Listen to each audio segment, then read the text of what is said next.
302. Border Control 2. 302. White Shore. The white capital city of the white statue was, in many ways, an aspiration for the entire empire. Edna watched, as the wagon that carried her crested the hill, and the city was in full view. The main city, commonly referred to as the White Capital, but formerly called Claritas of the White Statue, was eye-catching and beautiful. It comprised a central conical hill, and at its peak stood a large white temple, the largest temple of any Edna's seen in any of the cities so far. But the city itself wasn't massive. Instead, Edna thought it looked fairly compact for a capital city. It was what appeared to be a planned, properly organized structure where not a single piece was out of place. In some ways, it reminded her of the angels. It was as if an array of marble structures was built to decorate a single hill. Every building was made out of a kind of white, shiny marble that never seemed to accumulate dust or wear. It was apparently an ability of many stonemasons, though it originated from the white statue itself. There were white statues all over the city. Edna was alone this time, and she felt it the moment she walked through the city, and entered the city guard's checkpoint. Domain has blocked an ability. Well, what is this? Edna mused to herself, and just about instantly, a siren blew. At that point, the guards had an unusual reaction. Then, the guards at the gates immediately stopped her. "Milady, please come with us." Edna smiled at the 4 guards, all clad in full body armor. Their weapon of choice was a double-sided shortsword, and a set of spears. They were all of a decent level, maybe level 50 or so. They were tense as hell, and prepared to fight. In their eyes, she could see their readiness to die at the moment. Was this her turn to go through what Lumof did back when he first visited the Crystal King? Would this white statue be friendly, or hostile? But she saw enough of the white statue's impact, and realized that it was probably worth talking to this entity. Sure. They were relieved when she did not resist, and at least, they did not chain her. They seemed to understand how different their powers were. The 4 began to lead her through the path. Those along the road looked, and she could hear them whisper. But the guards paid them no mind, and none of the busy citizens blocked their path. "So, where are you taking me?" "To the hill, the white statue."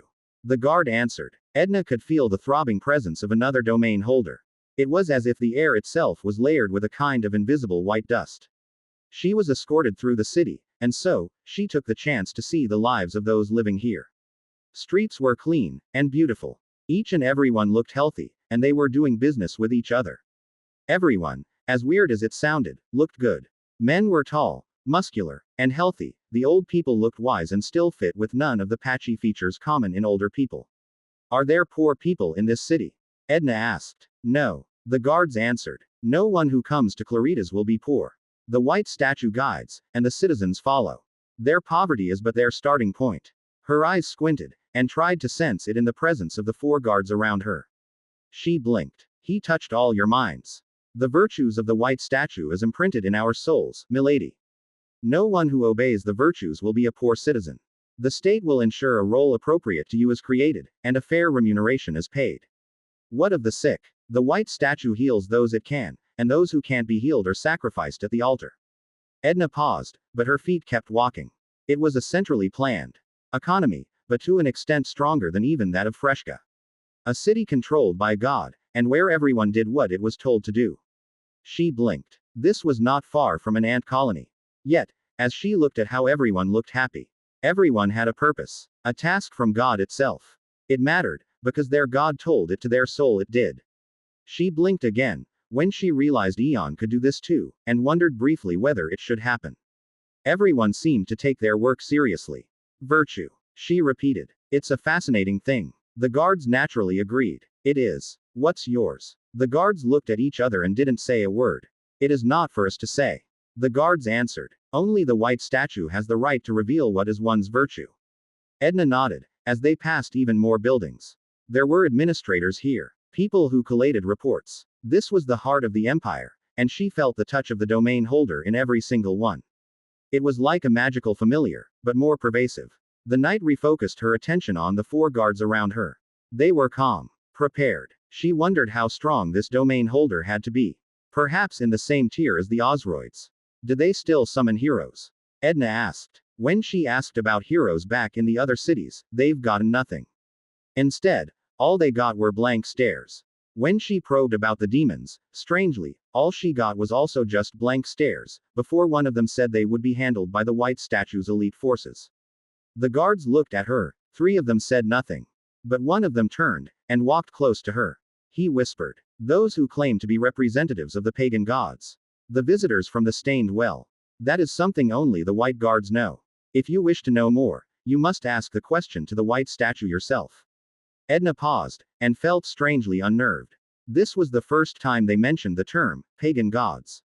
Much of what happens in the regional towns of the White Shore is so normal, so perfectly manicured that Edna kept wondering whether there were unusual things. There must be secret things only the special people know. The touch of this domain holder kept most things secret, as the pieces began to come together. It is not that they don't know, it is that they were not allowed to know. There was a vast, white building filled with windows, in it were men in white tunics all walking about. They looked busy, going over papers and reports. Edna's long glance was answered by one of the guards. "That's the main office of the Philosopher King and the Council of Elders. All matters of the Empire travel through that office." Edna nodded, and wondered how much of it was for show. Though the Philosopher King supposedly rules the nation, it is truly the white statue that holds the puppet strings. In some ways, Edna thought that was similar to Eon, though, each domain holder and society found their own stable position in the spectrum between control and freedom. By now, she was almost at the peak, and the Grand Temple stood before her. At this distance, she looked up, and couldn't quite admire the temple. She felt the aura of another domain holder from outside, and it was trying its best to press against hers. It didn't work. The guards stopped, they were unaffected by the domain holder's aura. It was focused. "Milady, you'll have to step inside yourself." The knight looked about, took a good look at their city, and then back at the door. She gently pushed it, and the heavy painted steel door opened without a sound. It was perfectly oiled and maintained, and though it was pitch dark inside, she could feel that it was just a single, gigantic chamber. The door closed behind her, and here, she sensed no unusual magic. There was no need for little toys in the presence of an existence that likely considers itself a god. In it, was a giant statue of a man, and she felt the emanating power of a fellow domain holder. "Hello. I'm Edna," Edna answered, as she walked towards the white statue. Here, in this large, ethereal chamber, her footsteps echoed. "Pleased to meet the white statue." The statue's eyes glowed white, and it went directly to a question. "Are you sent by the pagan gods?" Edna's eyes squinted. "Who are these pagan gods?" "Those that deserted us long ago. The old ones." The white statue answered. Edna frowned, and then looked at the white statue. There was no facial expression to read in an object like the white statue. Its carved face was that of an old man, but yet, she wondered what she was dealing with. "We encountered them, but no, they didn't send us here." "Then why have you come? Have you come to represent them? To retake the lands that were once theirs?" Edna shook her head. "Not at all. I represent the Valtrian order, led by our tree god, Eon. I am one of those in Eon's pantheon. We have been asked by Hawa to deal with the demons in these faraway worlds. There was so much history scrubbed from the memory of those present. The people of the White Shore do not remember the past. To them, their creation myth started from the white statue. It was a lie, naturally. There was a moment of silence. Like the souls that they lied to?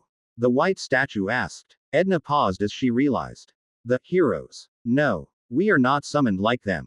Then what do you want? If you seek to upset the structure I have created in their absence, then we will be enemies. I will slay you here and now. The white statue declared. Edna was fairly certain she would survive any conflict. The knight felt the probing energies of the white statue's domain, but again, it was ineffective. She couldn't quite sense what the white statue was, though the founding myths she heard so far claimed the white statue always existed, and he held the light of wisdom that brought the men of the White Shore wisdom. It is so that they exist as productive members of society, instead of living as barbaric creatures in the faraway lands. We merely want permission to deal with the demons. And deny us the experience we need. The white statue countered. We do not need help dealing with those creatures from beyond, or the lost lambs the old gods send our way. Edna frowned, as she realized the white statue probably has some means of dealing with the demon king. Briefly, was this something she needed to feed back to Hawa? This world didn't need help. So, why did Hawa still mark this world as a drain on their faith points? Something didn't add up. What happened to the heroes? I see, Edna said. Who do you do with those summoned by the old gods? For a moment, The two just stood in silence, as both took a sense of each other's power.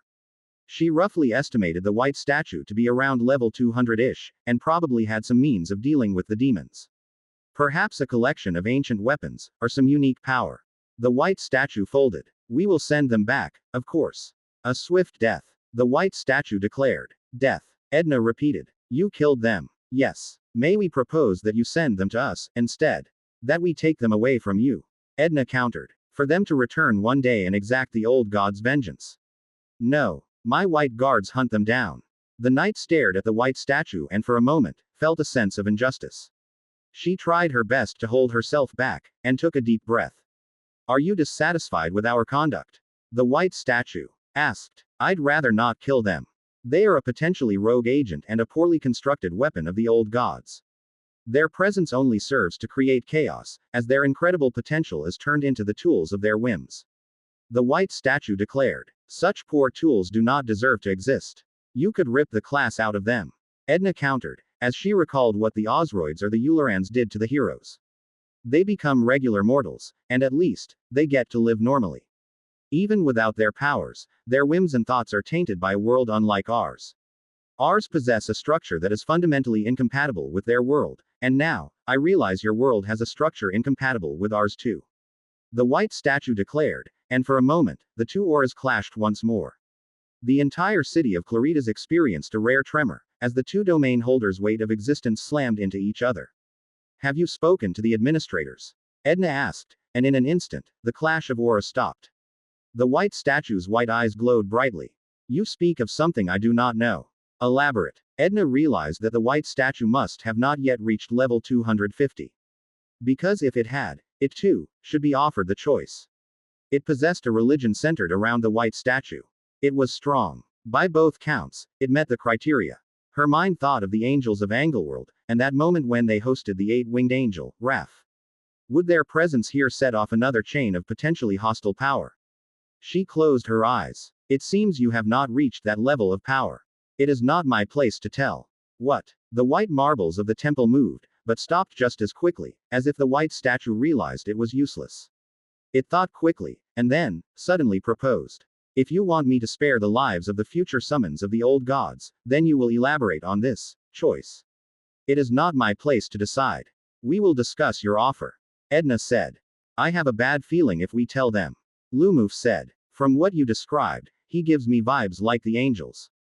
Do we really want to let him know about that future? If we don't get to save the heroes. Rune countered, and asked a rhetorical question that didn't really need to be answered. Is that important to us? Should we have to weigh what we want to do here? Of course we do. They are heroes. Alright, let's look at our options. Let's start with the obvious. Should we go in there and fight that white statue? Stella asked, and it was met with silence. Lumof waited, and frowned. I don't think it's a good idea in the short term. At our stretched levels, we cannot deploy enough personnel to fill the power vacuum or maintain order. It's also going to be pretty hard to predict how these folks will behave should the white statue suddenly disappear. The imprints on their minds sounds like it could go either way. I think we leave that option for much later. It should be a nuclear option, once we conclude that the white statue really is hostile.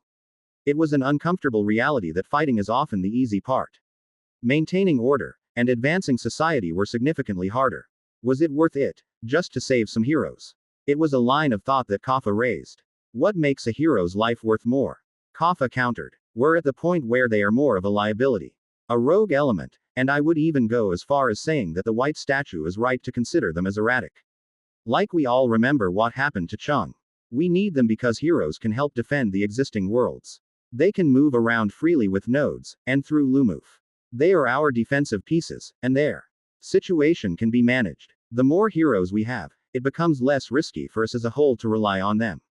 Rune explained. And as much as I hate to admit it, heroes are worth more than normal people. Their potential to save lives is so much higher. Stella squirmed uncomfortably. Discussions of the value of lives made her react this way. She knew how I thought about it. So we're going to tolerate this white statue's murder of mostly innocent fresh heroes. Lumof sighed before he explained. We all make sacrifices, and I am cognizant that even Eons branches are stained with more blood than the white statue. We're in no place to comment on the sort of sacrifices the white statue made to achieve a stable, prosperous society. I mean, that's fine with me. We've all killed, some way or another, so, I think we're not really innocent. We just think that it's the right thing to do. But more importantly, can we actually trust this white statue's offer? Is it an offer in good faith? What if it reneges on the deal? Izar, the brawler, then asked. I mean, there's really nothing other than our word and theirs to hold this agreement together. We're giving special knowledge, in exchange for a promise. What does Eon think? I reviewed Edna's explanation, and personally, I thought it was a matter of time. If it has been defeating demon kings, it may be a matter of time before it reaches level 250 anyway. By then, it will meet the administrators. The very fact we have informed him of the existence of these administrators is already revealing much. My bad, Edna said. There were sacrifices made in every society, and from what Edna saw on the White Shores, they made some too. I had my share of brutal experiments and demonic touches. If I could save these heroes in exchange for knowledge, it seemed like a fair position to take. Letting it know beforehand could be advantageous. Maybe it'll be a future god we can work with, or at least, reason with. Or it might be a threat. But for now, I don't think we need to see it as one. I saw the heroes as useful, even if they're increasingly less so relatively speaking. If anything, saving these high-potential individuals was worth it, even if we're sharing information with a potentially risky individual. Maybe it'll be like the angels, a force for order in a chaotic world. Maybe Raph was right after all. The world does need some agents for structure and peace. My approach may work for some, but I do not think it is the perfect one. In a world where the system grants so much power on individuals, maybe we do need gods that play a more pervasive role to mitigate the potential chaos of errant individuals with system-granted power. Anyway, that was a side thought. I think we can agree on this. I proposed. If it doesn't deliver, then we know it can't be trusted. We'll deal with it when it happens. 303. The White Statue. 303. Year 276 Part 2. You know, I think our interaction with Osoids is gonna be pretty messed up too. Edna said as she rested on a corner sofa. She stretched, and felt her muscles turn. They were all very happy to be home, even if there's a lot more to discuss. With creatures of that level of power, I'm not surprised. Stella sighed. The two female domain holders frequently spent time with each other. Somehow, they both saw each other as a bit of a kindred spirit. Few things grow to that level of power without a little bit of madness. We all are mad in our own way. Ha, Edna said. You think that's the key missing thing to be a domain holder? I don't know. Stella picked up a glass and poured herself some fermented fruit juice. But at the rate we're going, every domain holder we meet is going to be unusual in their own way. They don't become domain holders by being normal. What are the odds there's someone like you out there? Edna countered. If you mean whether there's bound to be someone who can travel worlds. I think the chances are very high. But also, if you're like me and we have the ability to run whenever things get dangerous, all we'll be doing is to keep running. The knight paused for a long time. You know, that's a very valid point of view. There really might be a domain holder that's only running from world to world and hiding constantly. Or a void mage. Yeah, why bother staying and fighting when running is so easy? She drank the fruit juice and barfed. I've no idea why I drink such things. You enjoy a little bit of misery. Edna chuckled, as she suddenly jumped up. Did you personally agree with our choices? Which ones? Stella said, and somehow, took a second big mouthful of the fermented fruit juice. The node worlds, or the subdomain. The one about the node worlds. Could be worse. Nodes are disposable. I think it's fine to just correct as we go. I'm planning to bug Eon to continue our tour of the void layers. Stella said, barfing again, and then walked over to one of her bookshelves. It was a magical contraption that unlocked only with her magical signature. I think we'll waste a few years, but we can afford that. We could. Edna said. Alka's waking up next year. I wonder what he'll think. I think he'll think like us. Stella said matter-of-factly. She chose a book written by one of the Valthorns on strategic expansions. The two women shared a long comfortable silence. Stella sat down and began to read on one of her finely polished wooden tables, and Edna continued to just look out the window. The view of Freshka from Stella's mansion was quite good. Do you think we all think alike? That we're having a bit of a groupthink going on? That made Stella pause, and turn to look at the knight. Is that something that's bothering you? A little. I was actually fairly uncomfortable at how the white statue marked everyone's soul and injected them with a life mission. But then, I realized not a single one of their denizens thought that way. To them, having a life goal was good. It gave their life purpose, meaning, and it shaped how they directed their time. Stella wanted to say something, only to stop midway and seemed to think for a long time. Eventually, she continued the conversation. And I think they have a point. I would have loved to know what I was meant to do. Having to figure shit out for ourselves is a pain.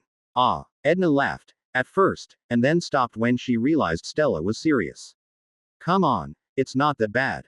I mean, in hindsight, sure it seems that way, but back during the early days when I'm still a lost, sad, depressed painter.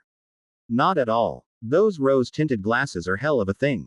Stella said. I would have given a lot to have a purpose thrust into my soul, and not just that, it's something I'd even wholeheartedly believe in. Do you think Eons should do that? The knight asked, suddenly. I mean, hypotheticals, of course. It's just something I thought about when I saw the fellow people of the White Shore, and I saw purpose. What? No, Stella said. It's crazy. I know that motivation and morale is a big problem over the longer term, but I still think spiritual tampering is still a step too far. Edna nodded. I guess so. Lumof looked at the city of Claritas, and the beautiful white marbled city. He sighed. Reminds me a little too much of the Magic City, and the prison of the Crystal King. But a deal is a deal. I countered, and through Lumof, I could sense the white statue's pulsing presence. He was at the heart of a complex web of spiritual connections that was then linked to almost every single citizen of the White Shore. More than anything, I thought that was a level of control even beyond what I was willing to do. It was similar to Batu, only more direct. It was impressive. In a way, though the people around us resembled humans in every way, their actions were guided, and so, they were more like autonomous ants than actual independent people. Only the people from the faraway wildlands were spared of the white statue's spiritual meddling. Lumof was right at the gates when the guards paused. Our presence didn't need an introduction. The white statue must have known we were coming, because a full battalion of highly decorated soldiers stood waiting for us, armed with enough weapons to match the angels, and even Hawa's elite guards. The elite white guards escorted Lumof through the city. This way, distinguished guests. The walk was brief, and somehow, the streets were empty. Not a single one of Claritas' citizens were on the street when we walked. Somehow, they clearly marked this as a sensitive event. Unlike Edna's visit, this time, two of the strongest white guards escorted Lumof through the door, and the white statue's domain pushed against ours. I see where your compatriot's confidence came from. It is rare to see one that bests me in power. Lumof nodded as it felt as if two winds swirled around us. A hurricane against a tornado. Level 200 is still a very respectable power, White One.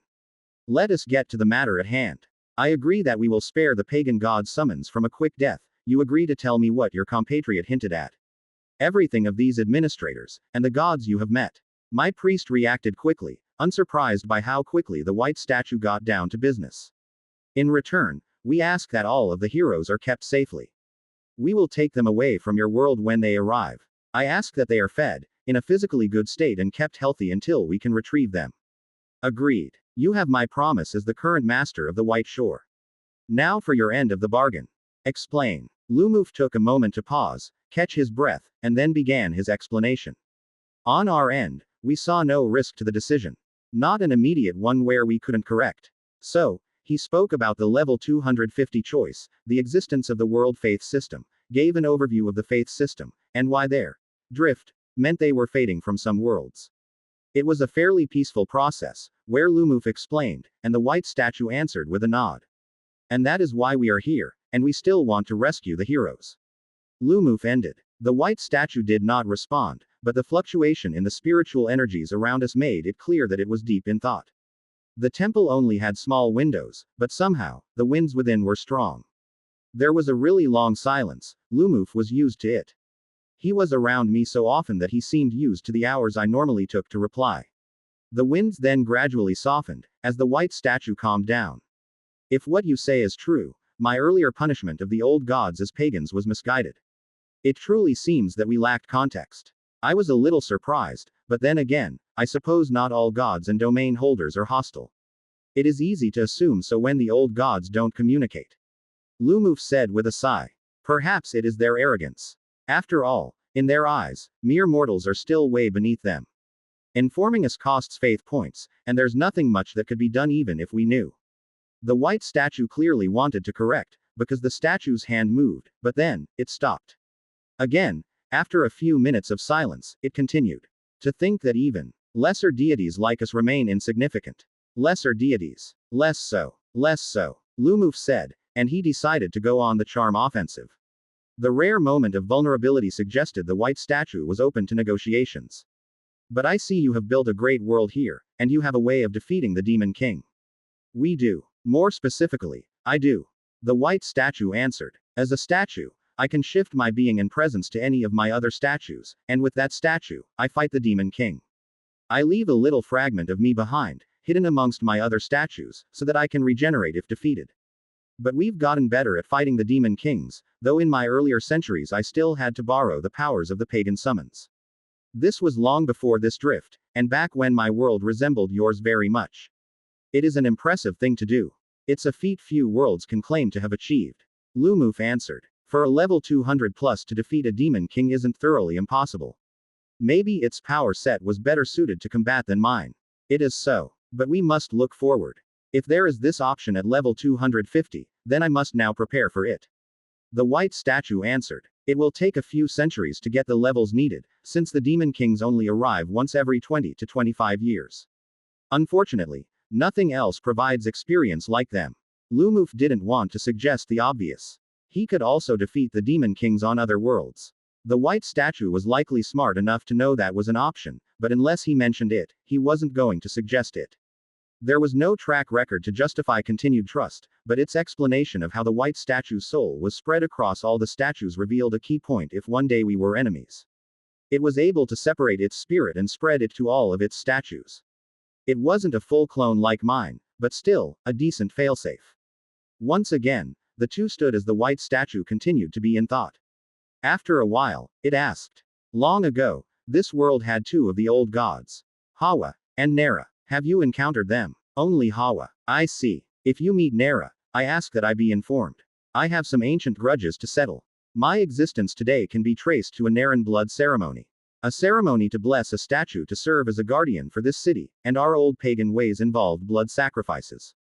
I was once a doctor. I forgot how many thousand years ago, and I was sacrificed against my will and my spirit was thrust into the statue. Lumof looked, but off my head, without any special intervention, moving a soul from one body to another was such a traumatic process that only hero souls survived. Our own experiences on our death row prisoners informed us that it is fairly difficult to encase a person's soul in a new host, unless special powers like mine were involved. Blood magic and sacrifices rarely met the conditions needed for it to happen successfully. That shouldn't work. The soul usually doesn't survive such traumatic damage. Yes. But I was no ordinary mortal. My soul was stronger. Much stronger, and so my spirit lived when thousands of sacrifices before me failed. It is a cruel irony that they were right to do so. I did protect my world from the demons for tens of thousands of years. You purged all belief in the old gods. Almost. I cursed them for creating me, but in time, I've come to a state of peace.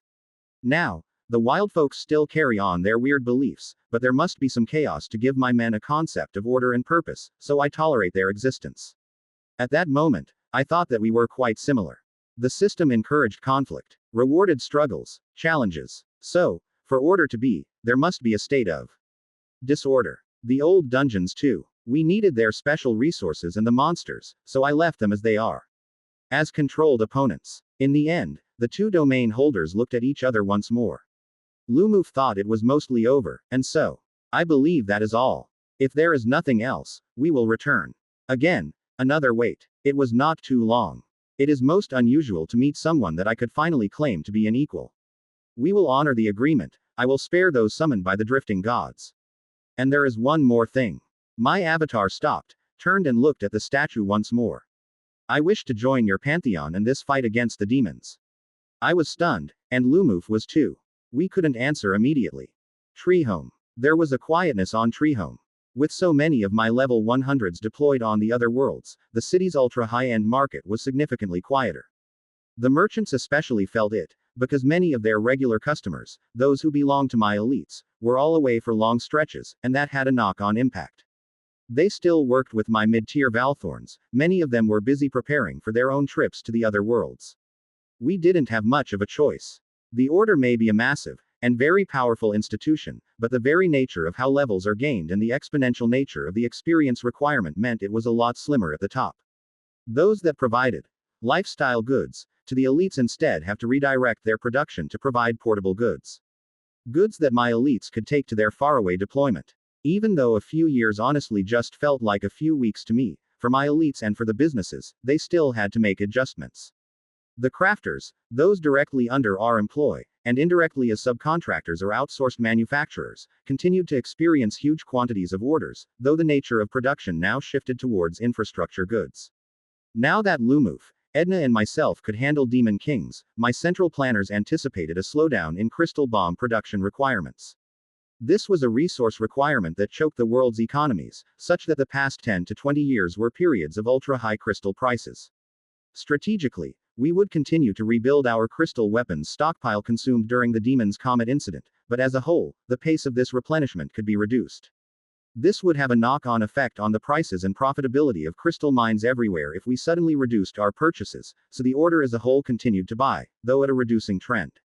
Instead, I'd like to figure out a better use of the magical storage properties of crystals for the war effort, not as weapons, but as some form of utility tool.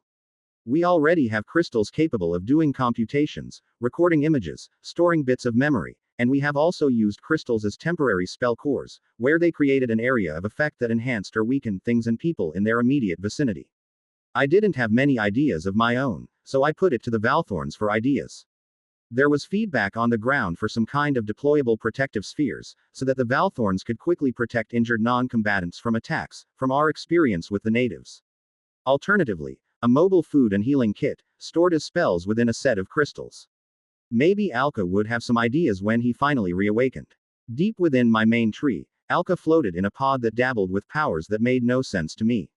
His body was reconstructed by an automated will that could only be the system, his flesh reconstructed in bits and pieces in a way that is more as if a perfect replica was being built. I tried my best to understand it, but truly the system understood Alka's existence at a level of depth that I couldn't capture. When I looked at Alka's reconstruction, I saw parallels with the void layers and Shrubhome. Maybe the system had a mirror world where Alka still lived, and what happened was a perfect copy. It is times like this where I question the fundamental nature of the system, because when a world popped out of nowhere is hard to grasp for those without the mental flexibility to contemplate how the state of existence could just flip from nothing into something. Don't think too much about it. Just accept it. Stella once said, "The void sea is many things, and it's quite hard to pin down what it is." The Zeratin I met once said it is a state of all that is not existence, and more. It is a state of possibility. When we carve a path through the void sea, the Zeratins once described it as walking in a type of dream-like space, where things exist if you imagine it to exist, and could supply the void energy to motivate the void sea to respond to your imagination. Even that didn't grasp the full scale of the void. Increasingly, I felt that staring into the void was like going into the inner workings of this world. I wondered if we ventured deep enough, did the void layers lead to Earth? Or perhaps, an Earth-like world? 304. Border Control 3. Year 276-3. Even though the interaction with the White Shore went decently well, it made us curious of the intricacies of the world faith system, specifically, how the entire hero summoning system worked. So, Lumof decided it was important enough to travel back to Hawa's core world to figure it out. Lumof landed back in the world of Satria, and the little relic in his hand whirled. Here, closer to Hawa, the item itself recharged faster. There was already divine energy in the world itself, and all the relic had to do was tap into it. Stella's ability to move through the void space is overpowered in its own way. For one, it made it easier for us to speak. I have more questions. I asked through Lumof. Some of the worlds we encountered have powerful domain holders that have taken hold of those worlds, and protected them from the Demon Kings. Interfering with what they do to the heroes may cause a confrontation. How does the hero summoning work in detail? In such situations, can you stop summoning heroes? Which worlds? The 13th world, Kuber, and the 15th one, White Shore. I answered. The relic hummed, and then. Wait a moment. I thought that was weird. But a split second later. Interesting. The system allowed me to cancel future hero summons for White Shore. Wait. You can do that. I am obligated to summon heroes if I do not have information, or if situations change. But, if I receive reliable information that those worlds are self-sufficient, as gods, I can raise a dispute on my faith point spending for these worlds. The intention of the system is to bind the gods together for mutual protection. If there's no need for protection, I can raise an objection. The system permeates everything, it knows whether the information is legitimate or not. That made both myself and Lumof wonder whether we could trick the world faith system into verifying information on our behalf. But, why doesn't the world faith system cancel it automatically?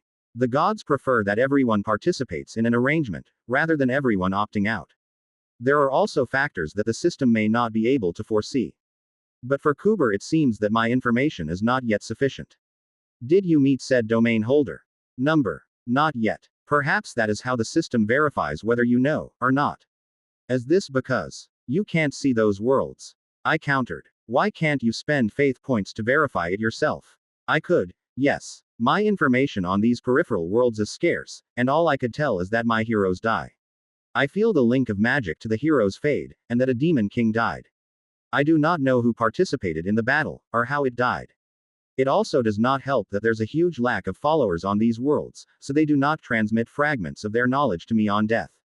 And you won't. If you will meet this existence anyway, I may as well save on the faith points. True. You learn from people dying. In hindsight, that seemed obvious. I learn from prayers. I learn from the death of my followers. I learn from those who have faith, and offer me sacrifices. It is the power of the world faith system. Their faith in me provides the knowledge I need to act. It is similar to my ability to collect souls, but the world faith system does work on a larger scale. Does this work if the soul gets stolen? No. When the spirit of a dead person enters the void, that is when the fragment of their identity merges with the system, where I would then collect it. If the soul fails to reach the void sea, then I do not gain it. Ah, so Kuber has been indirectly cutting information off by stealing the souls of the dead. Why does the system force you to protect these worlds? It is the old gods, each unable to trust each other, but need each other's faith to collectively protect the worlds from the system. So, the old gods weaved this requirement into the world faith system in its nascent stage, to compel all of us to do our part. A mutual defense pact. Trust, or lack thereof. I saw parallels of this in so many things, where collective action is needed to get out of problems, but when each acted selfishly, it led to the worst type of outcomes. It's unfortunately just game theory playing out on a large scale. Naturally, the old gods didn't think the lesser deities needed to play a role. That does not seem like a glowing testimony of the other gods' personalities. Those who have power are often a little bit paranoid, even when they don't need to be. If you have a visit to the domain holder of Kuber, that will help my ability to dispute the hero summon. On some level, I felt it rather comical that gods still have to engage in information gathering to argue their own case. It's as if the system was this irritating system of governance that didn't want to move unless prodded. Year 277. Alka's revival happened without much warning. It just happened one moment when his eyes opened, and the pod naturally unfurled to release him from his long sleep. Then, his domain expanded, reasserting its presence on the world around him. It's good to be awake. I was in a really long dream, he said, as he realized where he was. Somehow, he knew I was there watching. Maybe it was my presence. Good to have you back, friend, I said, as I alerted the rest of the domain holders. They were all on their way back. He blinked, stretched, and picked up a robe that was already gathering dust. You've waited a long time. A little. 17 years is a long time, and much has happened. Alka looked outside, and he could feel it. I know I just came out of a pod, but I'm already eager to head back and have a dream academy replaying the years of mist. That'll have to wait. The rest of them are on their way here. Ah, fine. I guess they'll miss me after 17 years. Man, that long dream is so misleading. I thought I was asleep for only a few years. Did you get anything for your sacrifice? I asked, curious whether he leveled. Any new abilities? Surprisingly, yes. I'm now level 171, and I've gotten the ability, Physical Mana Manifestation. It's the ability to turn raw mana, both mine and others, into a kind of physical object which can then be used as a bomb. In a way, it's pure mana as a bomb. No intermediaries, no need for crystals and all that sort of stuff. Right now, we store mana in crystals and various potato storages spread throughout the world, but this physical mana manifestation pretty much leaps through them and turns the mana emitted from our souls into a physical object that can be used as a bomb, and maybe a battery. Wait. Doesn't that mean you could use my mana to create a very big bomb? I said, realizing how this power interacted with my own extensively large mana pool. Of all the domain holders, I had the largest mana pool by multiple orders of magnitude. Well, yes. There's got to be some downside to it, Alka said, and after a few seconds, he figured it out. Handling. It's kinda fragile and could easily blow up. Because it's like pure mana in physical form, anyone not strong enough could easily get mana overload and mana poisoning. And it also decays over time, though relatively negligible when compared to how frequently we use crystal bombs. The bombs may be obsolete, though. We're at the level where we can handle demon kings. I had to correct him, though I could see such a physical bomb as a powerful tool on the sun rings. If we could blow it up, we didn't even need to rely on Hawa's divine weapon, whatever that was. Alka paused as the bombshell just hung in the air. After a few seconds, he spoke again. I really do need to get to that Dream Academy and have a recap of what happened in the past 17 years. I missed out on a lot. Yeah, in a way. At about that time, the door to the pod opened and the rest of the domain holders gave Alka a big group hug. It was a strangely nice feeling to see my domain holders give Alka a hug. It's really you, isn't it? Stella laughed. Alka rolled his eyes as if it was obvious. Maybe the real me died that day and what you see now is a perfect replica. It is a perfect replica, physically. I answered. But his soul is the same one. Stella grinned. Good enough, I guess. I allowed my domain holders to have a half a day to catch up, and then Alka, as he requested, had a long few days digesting the events of the past 17 years in my Dream Academy. We needed to hold the worlds, for a period of time. At least for 1 or even 2 Demon King cycles. Alka had a lot of ideas in his mind after he reviewed the data, and one of the first things he did was calculate whether we could blow up the sun rings with his new ability. Our initial information was fairly encouraging. It would leave a rather big hole, and the sun rings are such a massive object that it would likely survive. If we could make bombs equal to 10 times my current mana, it should leave a large crack. With Edna and Lumof's ability to fend off the Demon Kings, we could potentially destroy the sun rings if we hit it multiple times. I'm not sure if it'll be enough to destroy the strange demonic barrier that blocked our view of the inner demon realms, but we will have to try. So, now that you know what's up, what do you plan to do? The dwarven master alchemist laughed. Let's just say, I have some dreams I suddenly feel like fulfilling. Oh, alright, what will it be? I'll make a trip to Delveard. Alka said with a stereotypical dwarven grin.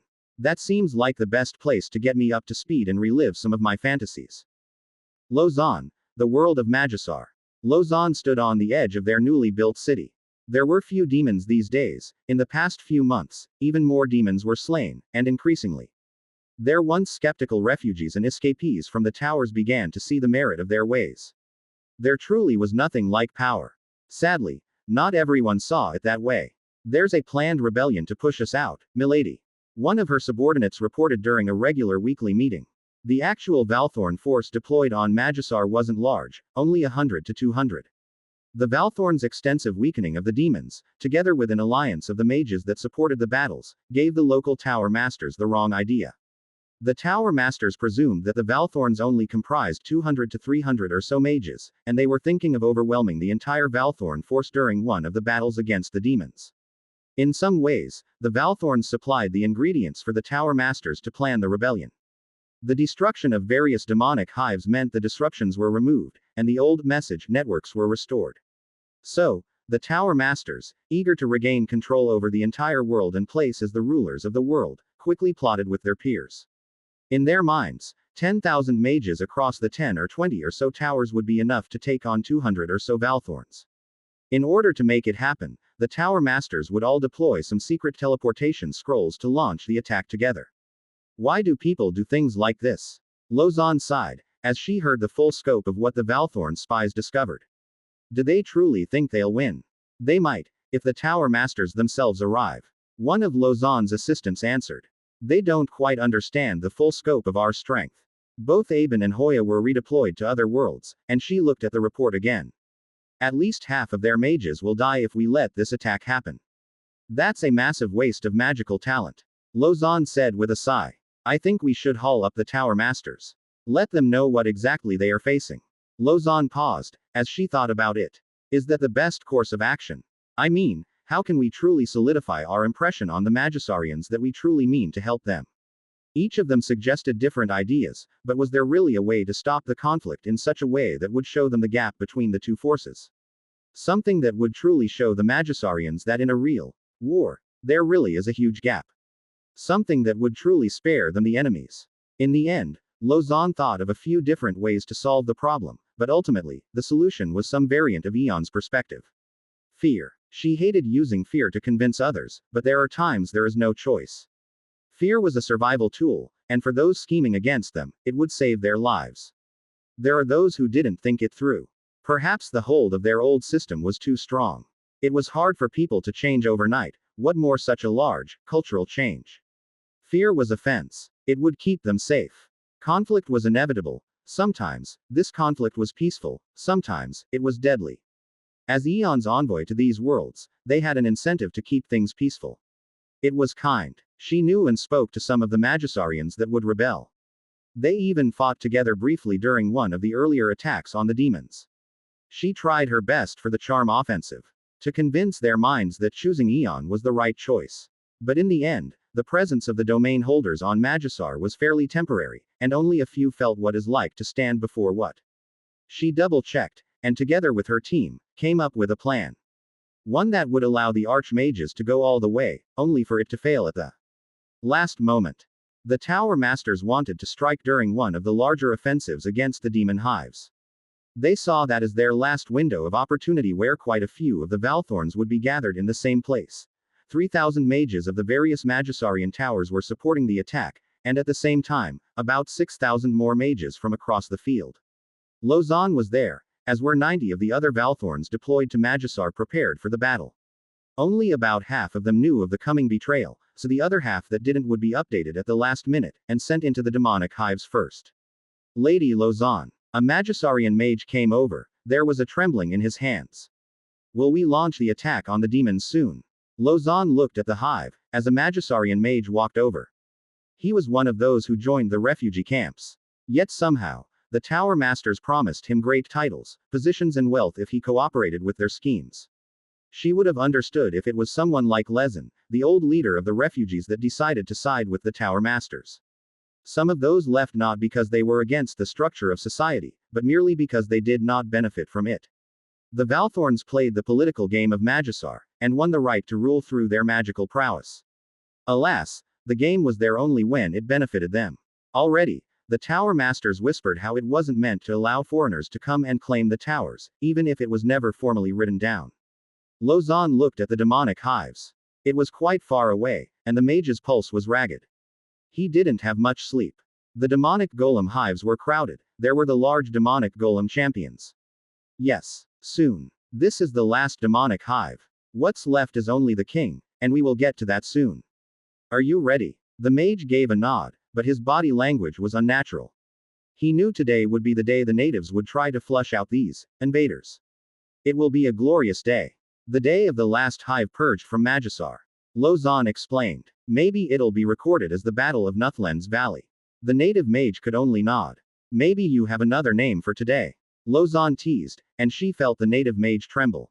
There was something he wanted to say, but he couldn't. Relax, it's just a joke. It's just the first step. Rebuilding your world is going to take a while. Lozon sighed, and tapped the Magisarian mage on the shoulder. Change is hard. Removing threats doesn't mean Magisar is ready to be a member of the wider world, and the society must be ready to contribute, just as it will receive aid and rewards for doing so. She wondered whether he would hesitate at the last moment. The Archmage Blackmore led the charge into the demonic hive, as the Valthorns struck first.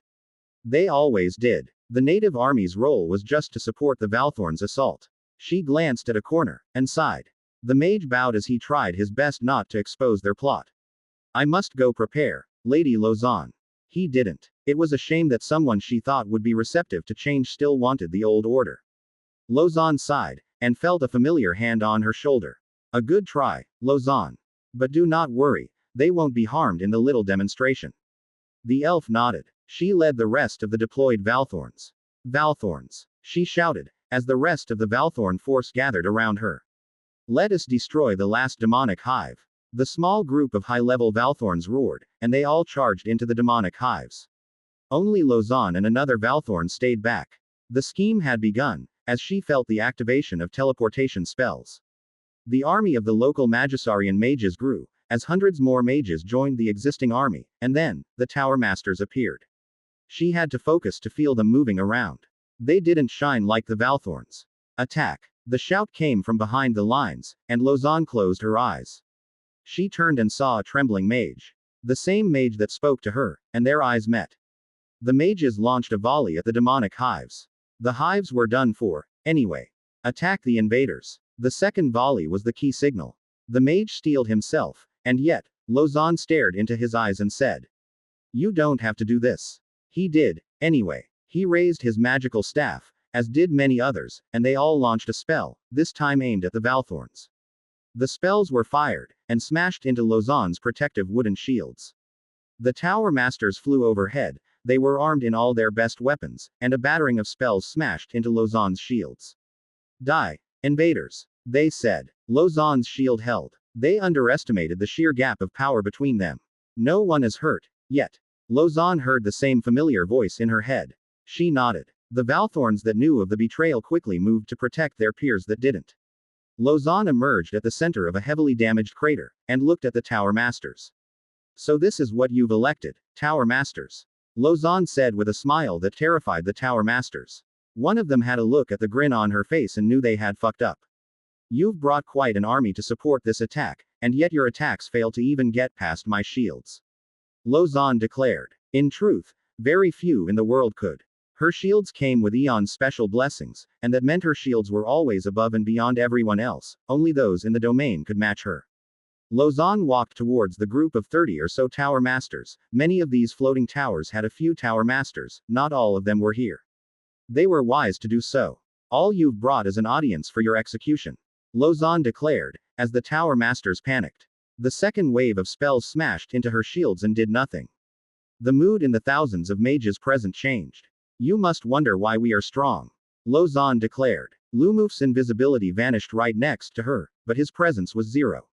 He hid his powers. "Tower Masters, come," Lozan declared. "Show me the nerve of your resistance. The fire that possessed you to fight us."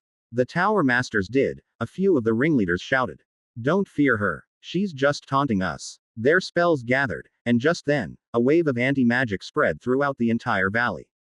Lozan nodded at Lumof briefly. The anti-magic aura meant not many would be hurt. "Come," Lozan said, as the army of mages realized quite a few of their magical equipment and spells were not functioning.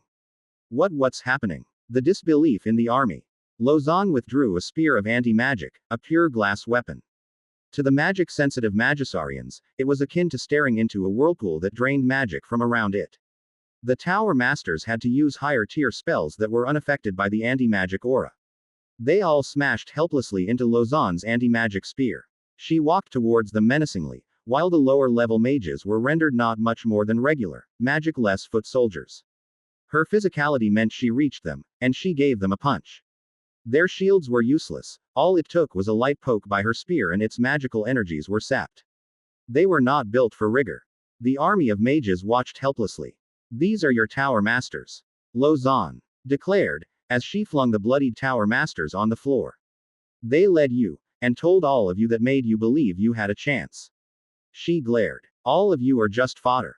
They are more than prepared to see 3/4 of you die, just so that they can stand atop of your world once more." The army of mages of Magisar were generally below level 60.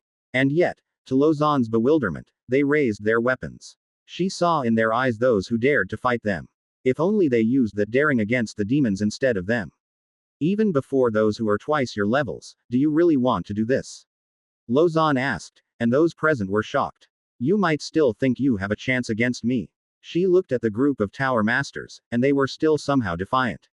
Their spells blasted into her wall of wooden shields. Those who followed them attacked with their own weapons.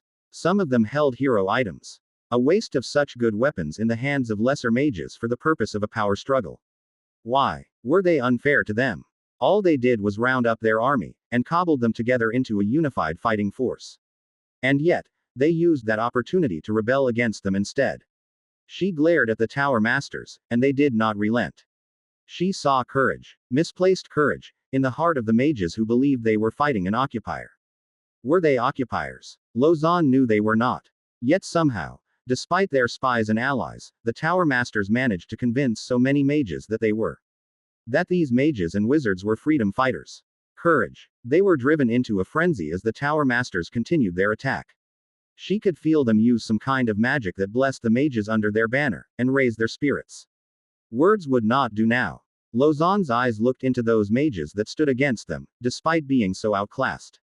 They believed her reluctance to hurt them as a sign that they had a chance. So brave and yet so foolish. She felt sad for them, because she did not really want to use Eon's presence to crush their spirits. She had seen those broken by Eon's presence, and it was hard for them to find their courage again.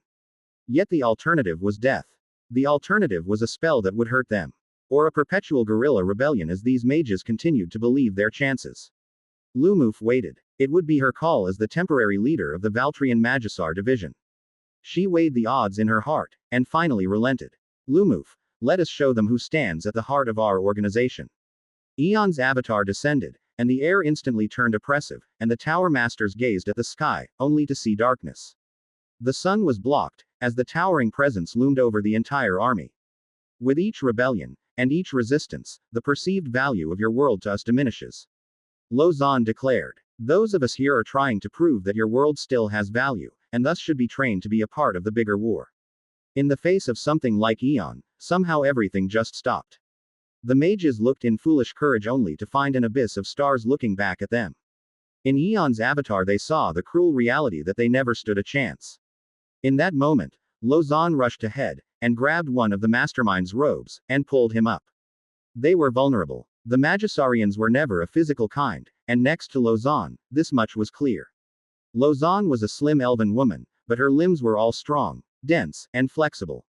We've known of your schemes for a while. Lozan declared loudly to the man's face, but its intended audience was everyone else. It is quite convenient that you've identified those with rebellious tendencies for us. The army of mages all panicked, but they had no words. They were unable to. The pressure that pressed on them was now too strong. I had such high hopes. The elven lady sighed. She spotted the traitorous mage hiding in the crowd. All of you will live, but your loyalties were tested today, and found lacking.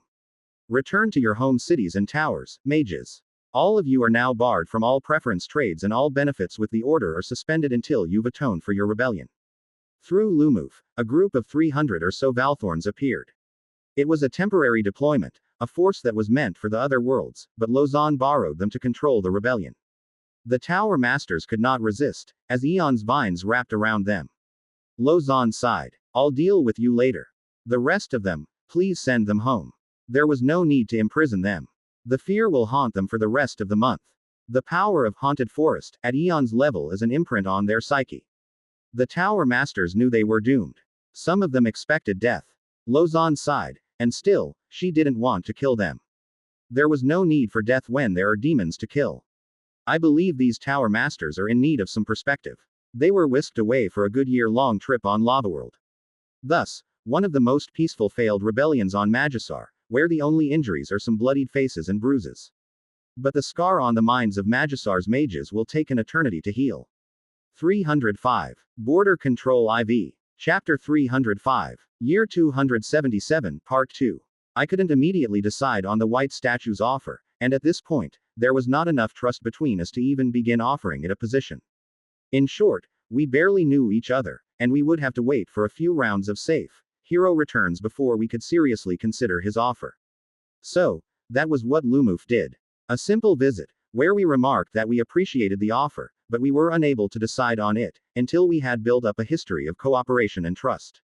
We would like to see it deliver on its promises to spare the heroes, and from there, decide how to move forward. The white statue understood, and didn't seem hostile. A part of me feared whether it would retaliate for rejection, but then, if it did retaliate, then that solved whether it was someone we could work with, since it did not respond to what was a reasonable request. The problem was, Hawa had removed the World Faith System's future hero summons, and thus, there was no real way of testing whether the white statue would hold up its end of the bargain. On some level, the white statue was not yet a threat. It had hero-level combat strength, which made it very powerful, but it didn't have the means to move to worlds. If it did, then it had all the components necessary to establish an entity like the Valtrian Order. Other than its past records of killing heroes, in aggregate, a white statue-like empire throughout the multiverse would be a net benefit, just like Raph's angels. There are forces within the Valtrian Order uncomfortable supporting an entity that could one day grow into a force that rivaled our own. But that is nature, isn't it? There will always be competition, and those unable to compete have to find their own niche. For me, I was comfortable letting these existences grow. I saw them as good, and it was not as if we were the only power around. There are still the old gods, and though the old gods are more clustered in nature, they still formed a powerful force that would hinder the expansion of potentially expansionist empires. I believe it may be a good idea to send the white statue to one of the demon worlds, let it experience what are the types of foes we face, and the lines of our war. Eventually, I would let it have its first expansion, to one of the many new worlds that we encounter. I thought about Raph, and the angels, and wondered whether it was wrong for us to just avoid them altogether. Maybe I should revisit them someday, because by just ignoring them, did I just sweep the problem under the rug? Maybe I did. Maybe we all did. Knowing that, I thought about the white statue and Raph. Raph and the Angleworld leaned strongly authoritarian, and in hindsight, that may be what is needed during a period of chaos, especially dealing with a populace that is not familiar or able to operate within more collaborative methods. From those experiences, and having seen the white statue's empire, my previous action of ignoring them is unlikely to be fruitful. Instead, engagement and guiding them towards a peaceful coexistence would be better for the world as a whole. I believed that the multiverse was big enough for everyone, and even if it wanted to grow, there's the demon worlds that could be reclaimed to feed all their ambitions. Ignoring them and letting them sit in their own worlds may be a solution. Destroying them was also one. But I didn't think destruction was a good idea. Would I be better than the demons if I destroyed other races that could have helped against the demons? So, we should do what civilizations do. Diplomacy and engagement. We should engage with both Raph and the angels of Angel World and also the white statue and his empire. They could still be enemies. But at least we've given them and their societies a chance to prove themselves. Meanwhile, the Valtrian Order's priorities shifted to the rest of the peripheral worlds.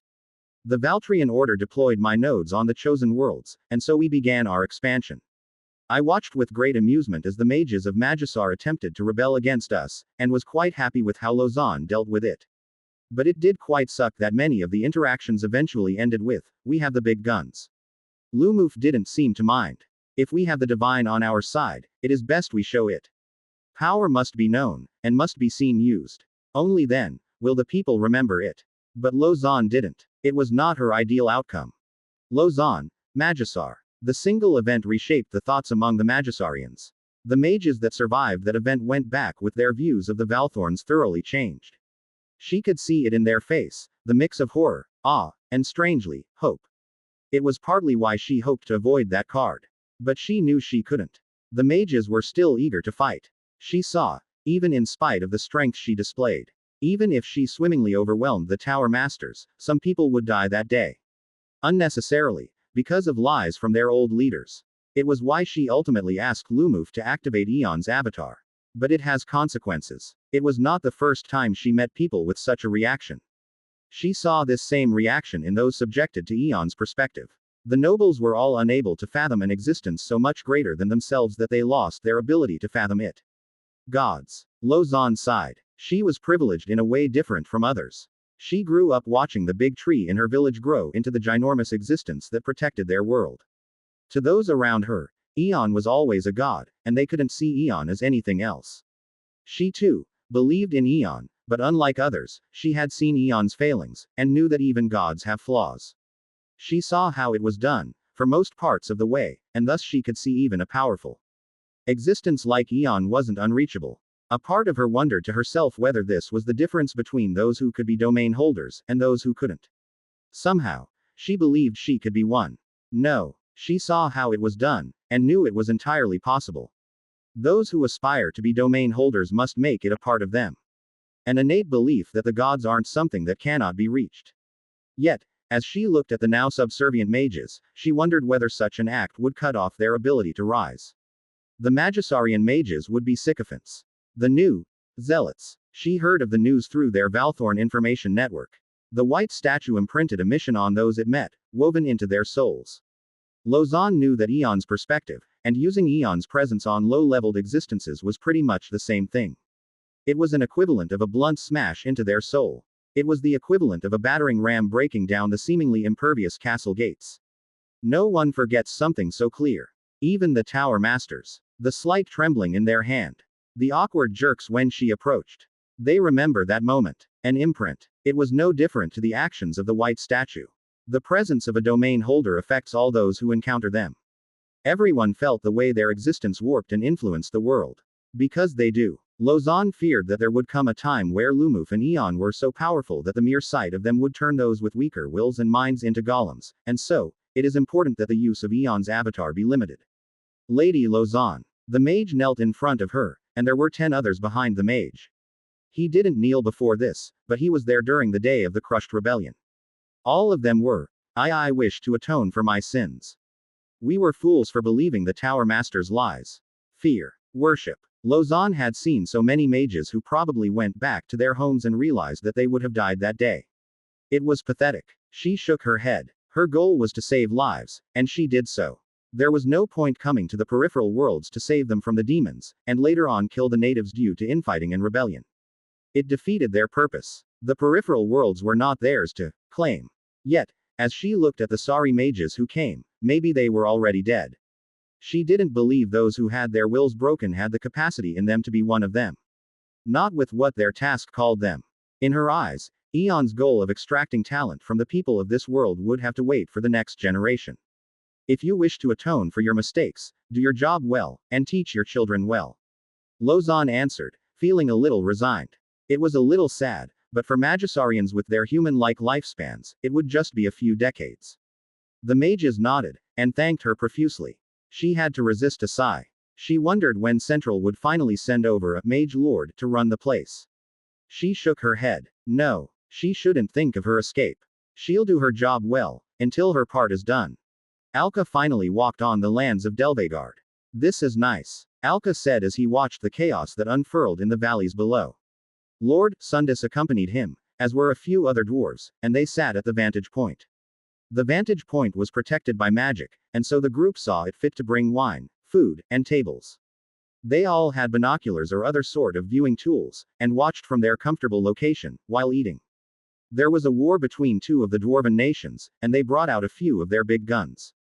Both factions deployed their gigantic war machine.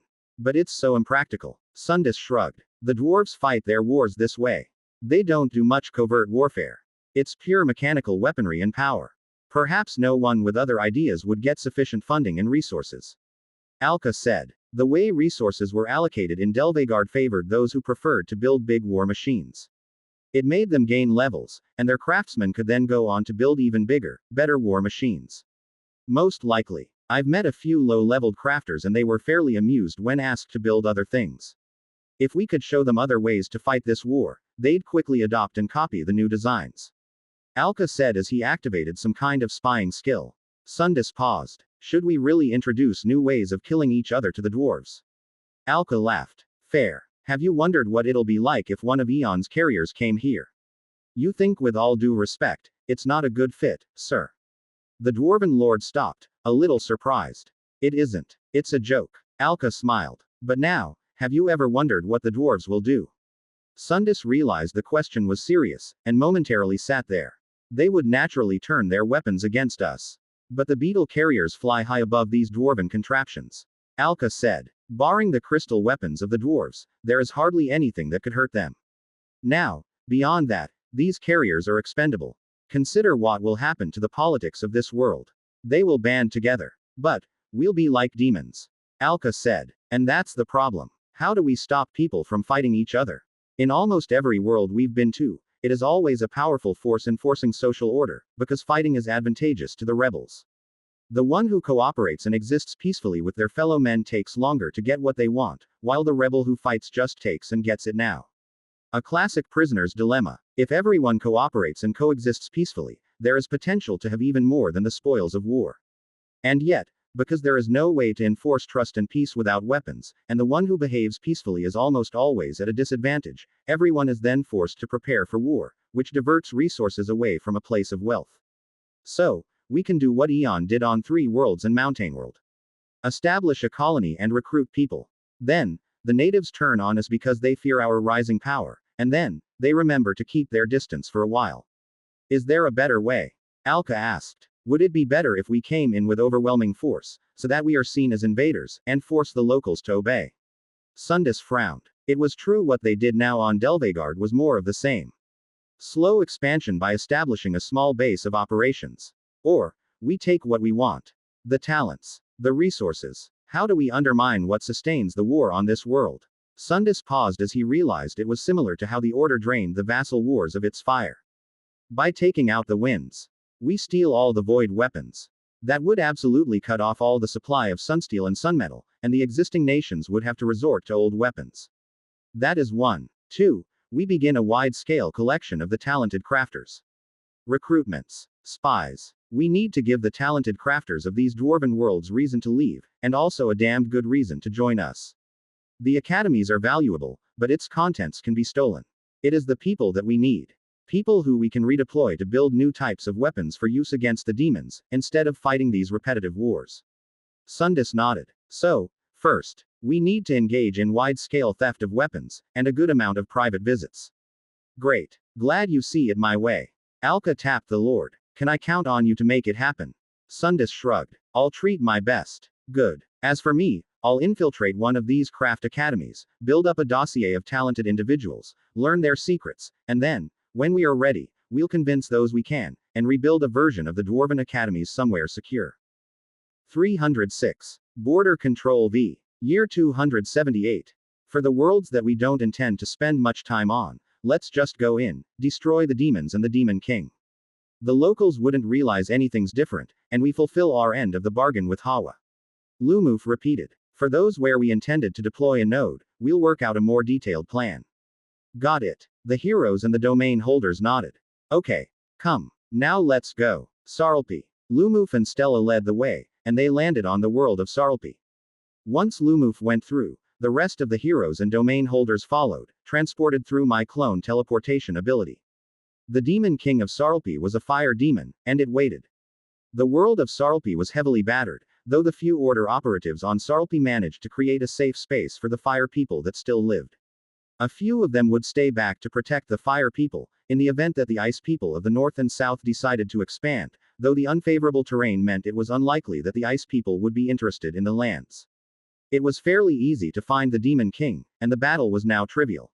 Sarlpi's Demon King died in a fairly quick battle. The might of 9 domain holders and 7 heroes meant what was a formidable challenge for a single hero was thoroughly trivial. The heroes could not believe how easy the battle was over. I like that this is easy. Samuel breathed a sigh of relief. Prabhu and Colette nodded. It'll be great if all Demon Kings are like this, but we have to prepare for Demon Kings that are like the one on Gigantodragon or Multipus. The heroes gained a level or 2 each, and the lower-leveled domain holders did as well. But for the 3 of us that reached level 200, we didn't gain a thing. It was fine. We had to keep moving. Capra. The force landed on the world of Capra, through one of my node trees. The node tree was safely placed in one of the Capran mountaintop cities. The Caprans were hospitable, and they were more than happy to send a party with us to witness the battle. The agreeableness of the Capran rulers made it easy for us to work with them, though a part of me wondered whether there was something we didn't see or realize. On some level, I suppose it didn't matter. As long as the Caprans cooperated, provided resources and talent towards our end goal, I didn't see a need to expect more from them. This was their world, I was just their temporary protector. Just like on Sarlpi, the battle against the Flying Demon King of Capra ended quickly. The moment both Lumof and Edna got on top of the Flying Demon King, and properly locked it into the ground, the battle was mostly over. Without the incredible mobility of the Flying Demon King, the rest of the heroes and domain holders hammered the Demon King to death. It was a very different style of battle compared to what the Capran literature depicted. According to their old legends, the battles between demon kings and heroes often brought them across large areas, as their battle crisscrossed the valleys and the towering mountains. As Capran attracted flying demon kings, and the heroes have flight abilities of their own, the old legends were pretty much aerial dogfights and chases through the valleys. The brutal, up-close and personal nature of our forces were a shock, but victory was victory, and we were ready to move. Capra was free, and we would shift our direction here. On Capra, it was a time for recruitment and reconstruction. Magisar. Lausanne requested that the battle against the Demon King be a fairly quiet affair. The quelling of the rebellion left a visible mark on the way the mages conducted themselves. It was as if the fire in their mage society was suddenly robbed of their fuel. Depression and a sense of sadness seemed to permeate the towers. Those that didn't participate in it thanked their lucky stars, and the stories of how the rebellion was quelled turned more outlandish at each subsequent revision. It'll take some time for this sensation to fade. Join us, Lausanne, as well as Blackmore. Those level 140 and above should join the final battle. Lumof offered the Valthorns. It was voluntary, but in the end everyone who was level 140 accepted.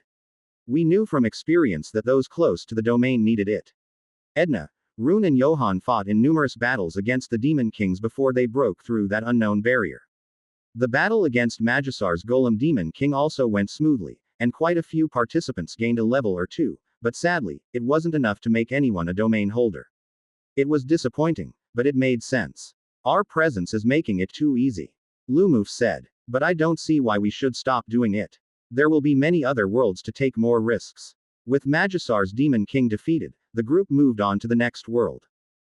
Great steps. The Armators and Lancias were incredibly helpful, and the way they treated the heroes were as if they were the walking embodiment of God itself. The priests of the two centaur subspecies were gifted with a way of noticing the presence of those who bore the touch of their gods, and so the presence of so many heroes created a controversy among the faithful. The tree home heroes were not summoned by Hawa, and neither was Kefri or the other heroes. In the first place, their ability to locate their hero only worked specifically to the hero summoned to the Great Steps, and not elsewhere, but this was a matter that still confused them. The Armators, which worshipped Hawa, and the Lancias who worshipped a god I've not met named Zulfa, and in both their religions, they only received 2 heroes during each and every hero summoning. One by Hawa, one by Zulfa. Thus, the presence of 7 heroes meant the existence of many gods beyond what their creation myths stated. It was a cause of great debate among the priests and faithful. Some of these priests tried to explain it by some kind of exceptional summoning. Some of them spoke about the coming of a third god, which only made these bunch seem blasphemous to those who believed in the primacy of the twin centaurian gods of Hawa and Zulfa. In the end, the great leaders of the two centaurs decided to order an embargo on all information about the presence of so many heroes, in order to prevent any wide-scale consequences, and restrict the knowledge only to the small group of leaders from both sides. On our end, it didn't matter. Their decision came from the desire to maintain peace, prevent unnecessary discord, and protect the current social order of the world. The Hawa and Zulfa faith didn't need their followers questioning them, and since we've decided to let them be, we allowed them to do what they wanted. We fought the Demon King and won swimmingly, and the Great Steps returned to a time of peace. Treehome. How many Demon Kings are we planning to fight this year? Samuel asked, slightly unprepared for how frequently he was moved from world to world. The few heroes met in a massive, luxurious lounge set in a mansion, and it was Prabhu and Colette's family home in Freshka. The heroes. I don't know, Colette answered, while she briefly glanced out of the large glass windows. Prabhu was chasing their daughter Rahana in the fields. Rahana invited some of her school friends over to play. Most of them were children of the Valthorn elites that decided to have kids. But we should be moving soon. Is it always like this? The hero from Landis asked. Like, can we have some breaks in between? Not really. We've not had so many Demon King battles in a single year, but the peripheral worlds are a relatively new phenomenon. Colette clarified. But if you want to clarify the schedule, I think you should just ask Kay and speak of the devil. She's here. Kay walked in and waved. Oh, hello. I'm late. Apologies for that. I've got the details on the next battle. Colette cut in. Samuel's getting tired of the Demon King battles. Could you suggest a way we can build a schedule, that way we get enough advance notice, and I can still arrange time for my kids' parties? The Crystal Golem girl stopped and looked at the mage Colette a little bewildered. Seriously? You want me to schedule an appointment for each Demon King battle? Samuel stared at Colette. That's not what I meant. Maybe he was a little annoyed that Colette just used his question as an excuse to advance her own interests. Colette shrugged. I do think schedules are a good thing. For the peripheral worlds we pretty much have all the information we need, and with both Lumof and Edna Hell, can we suggest that the domain holders take the battles on their own? The former hero couldn't quite believe the words she heard, but then again, Colette as a liberated hero, is probably the only one who could say such things. The idea of not fighting demon kings is something that gives all the other heroes a great big headache. Kay looked at Colette. No, she stared at the hero, and the mage smiled. I mean, I get that Eon wants to spread the levels around, but I kinda think it's experience that's wasted on us heroes. It's not like more levels for us actually help the greater cause. Colette said, once again something only she could say. Kay rubbed her temple, unsure why her golem body still gave her the same kind of migraines a biological body would experience. Maybe it was a shadow of her soul, a headache felt in her spirit so it is then replicated in her body, whatever it was. I will bring it up. Great. I think a good ratio would be 1 in 3. We'll participate in 1/3 of all Demon King battles, and the domain holders can take the rest. Colette suggested, more than happy to get out of Demon King battles. Wait. Samuel cut in, his face looked partially in pain. Why are you suggesting such a thing? Because I can. Colette smiled. Live a little, Samuel. You should find a wife, too. Maybe Kefri. Kefri rolled her eyes, somehow a little more resistant to the hero class's effects. No thanks. I'm gonna head back to 3 worlds once we're done with the Demon Kings. The 2 newer heroes, Weira and Raja, still adopted Gigantodragon as their home, but they too occasionally visited Freshka for a taste of modern life. All in, 7 heroes. Prabhu, Colette, Kefri, Adrian, Samuel, Weira and Raja, all would have to work harder. Kay frowned. Well, there's 2 Demon Kings to hit in the 3-ringed world next. I suppose you want a break. Samuel clearly looked torn, the effects of the hero class trying to exert itself. So Colette answered for him. Yes, a break. Let's battle the rest of the Demon Kings next year. The domain holders can handle it. Kay nodded. Guess I'll see what can be done. There's only the Demon Kings on 3-ringed world, Twinspace and Shasan left, a total of 4 Demon Kings. The rest are all freed. Colette nodded. Great. 3-ringed world. And so we are here after all. Lumof smiled as the Valthorns followed. There were at least 50 level 140s, Lozan and Aben among them. Since the heroes opted to sit out the next Demon King battles, it is thus appropriate for us to try and get some of you to be domain holders. Everyone knew that already, and yet, it still frightened them. As level 140s, they were decently strong, and could generally survive lesser wounds. Their attacks were also fairly powerful, since they came well equipped with powerful weapons created over the decades. But death was a possibility. Even with Edna's 3 strikes and various protective abilities mitigated quite a few of the risks. Well, let's go. Enough models and simulations, it's time to test out our abilities. Lumof said, and my forces descended on the Demon King. In avatar mode, through Lumof, we could single-handedly wrestle with the Demon King's strength, and together we drained the Demon King of its magic. With Lumof around, we pretty much pacified the Demon King Edna, Alka, and all the others went all out and the Demon King died fairly easily, even without the heroes. It took us way longer, though. Instead of a battle that finished in 2 hours or less, fighting the Demon King without the heroes now took us a full day.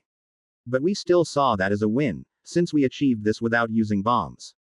With one of the Demon Kings defeated, we rested for a few days, and then replicated it with the second Demon King. It was quite a relief that the 2 Demon Kings did not assist each other, and instead, somehow operated independently. If we had to face 2 Demon Kings at the same time, that would make our battle slightly harder. So, we freed the 3-ringed world from its Demon Kings. My Valthorns mostly gained a few levels here and there, and yet, sadly no new domain holders just yet. Maybe a few more. Treehome. The Holy Empire of the Southern Continent. You've got quite the place for me to go to. Emperor Aranuel said as Lumof arrived in his main chambers. The news of Aranuel's intention to expand to the other worlds made the nobles that had been eyeing for more power confused. Aranuel's Holy Empire was politically fractured. It always was, even though he tried his best to hold them together. But there were far too many vested interests, and Aranuel still felt like he had too much to lose by taking action. It was something Lumof found pitiful. Maybe he didn't have confidence in the support he had amongst his own nobles. The Holy Empire's origins were the cause. The empire in itself is a cobbled nation, forcefully fused together by the acts of the churches in order to resist the merchant guilds and also the order's power. This complicated history merely papered over old faults and grudges among its member states, and so, Aranuel's role was chiefly as the mediator. He hated it all. Or maybe he was just tired of it, and desired something new. So, when Lumof returned with a destination, we could see it spurred him into action.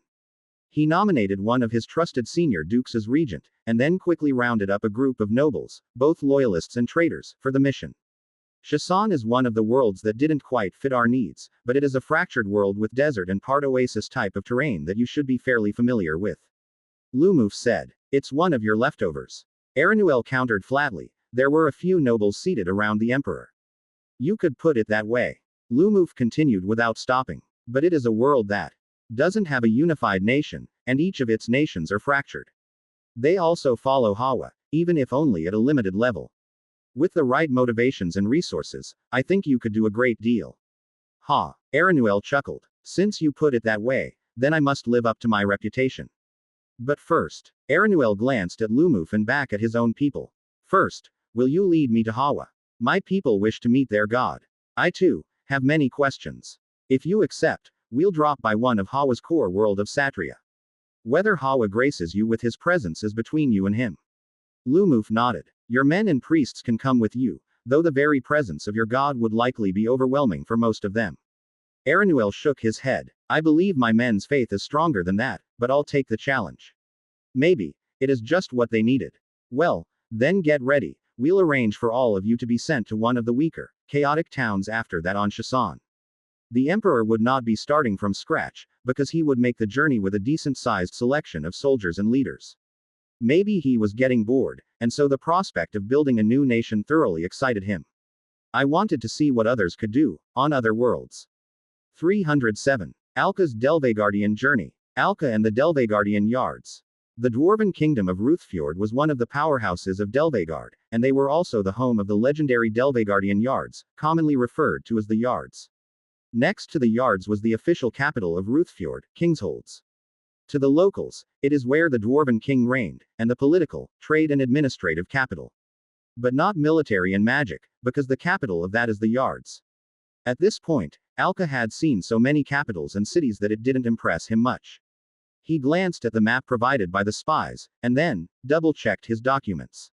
It is incredibly easy to get the right dwarven merchants to provide a recommendation letter, when the right amount of money exchanged hands. Dwarves were not incorruptible, though their price tags were often a wee bit higher than humans generally, who would often sell out their friends and allies for less. Alka's appearance was one of a much more youthful version of himself. A change in their appearance didn't take all that much of his strength, but worked wonders for espionage. He would infiltrate the Yards as a craftsman. According to records and information gleaned by the spies, it would take about 5 to 6 years to rise through the ranks of the Yards, though, given his exceptional abilities, it's likely to be shorter. Alka's goal for the next few years was simple. Weave himself into the Yard's structure, get access or identify a range of classified documents and information, identify and recruit potentially talented craftsmen for the Order, and if possible, usurp the Yards from within. He wouldn't be alone. The Order's spies assigned a few other dwarves who would join over the few years at various levels, through different channels. There were also agents that would enter the other famous yards and workshops. Together, they'd form a hidden network of agents that would then work to redirect the yard's leadership. One of the challenges and learning points from the Magisarian rebellion, in Alka's point of view, was the lack of discretion. The Order was too public, and moved a little too quickly. On one hand, Alka understood why. They had no choice. The world wasn't a stable place, and Lausanne's goals were to save lives. For Delvegard, which is currently stable, their involvement could be more discreet, and they could keep themselves hidden for longer. An advantage he intended to maximize. The guard glanced at Alka, back at his paper, and bowed respectfully. Welcome, Craftsman Alka. Craftsman. A title given to promising blacksmiths and crafters who were then given a chance to join the famed Delvegardian Yards as a working apprentice. The passing mark was level 30 as a craftsman, where they could be trained by the level 60 to 80 craftsmen of the yards. The yard itself had two main paths. The first path was the craftsman, which referred to those that would work with metals and build the war machines. The second path was the magic path, where alchemists, enchanters and mages, who would create runic formations, inscriptions, enchantments, all the other magical liquids and components that went into the war machines. Alka was first and foremost an alchemist, but as the yards generally treated its craftsmen better, he decided it was better to infiltrate the yards as a craftsman. It would make it easier for him to get close to those who had talent, and sway them towards the order. The two sides worked, studied and lived together to build the war machine, though they were separated in some of the classes and learning sessions. It was a fairly elite setup that worked well for the dwarven kingdom of Ruthfjord.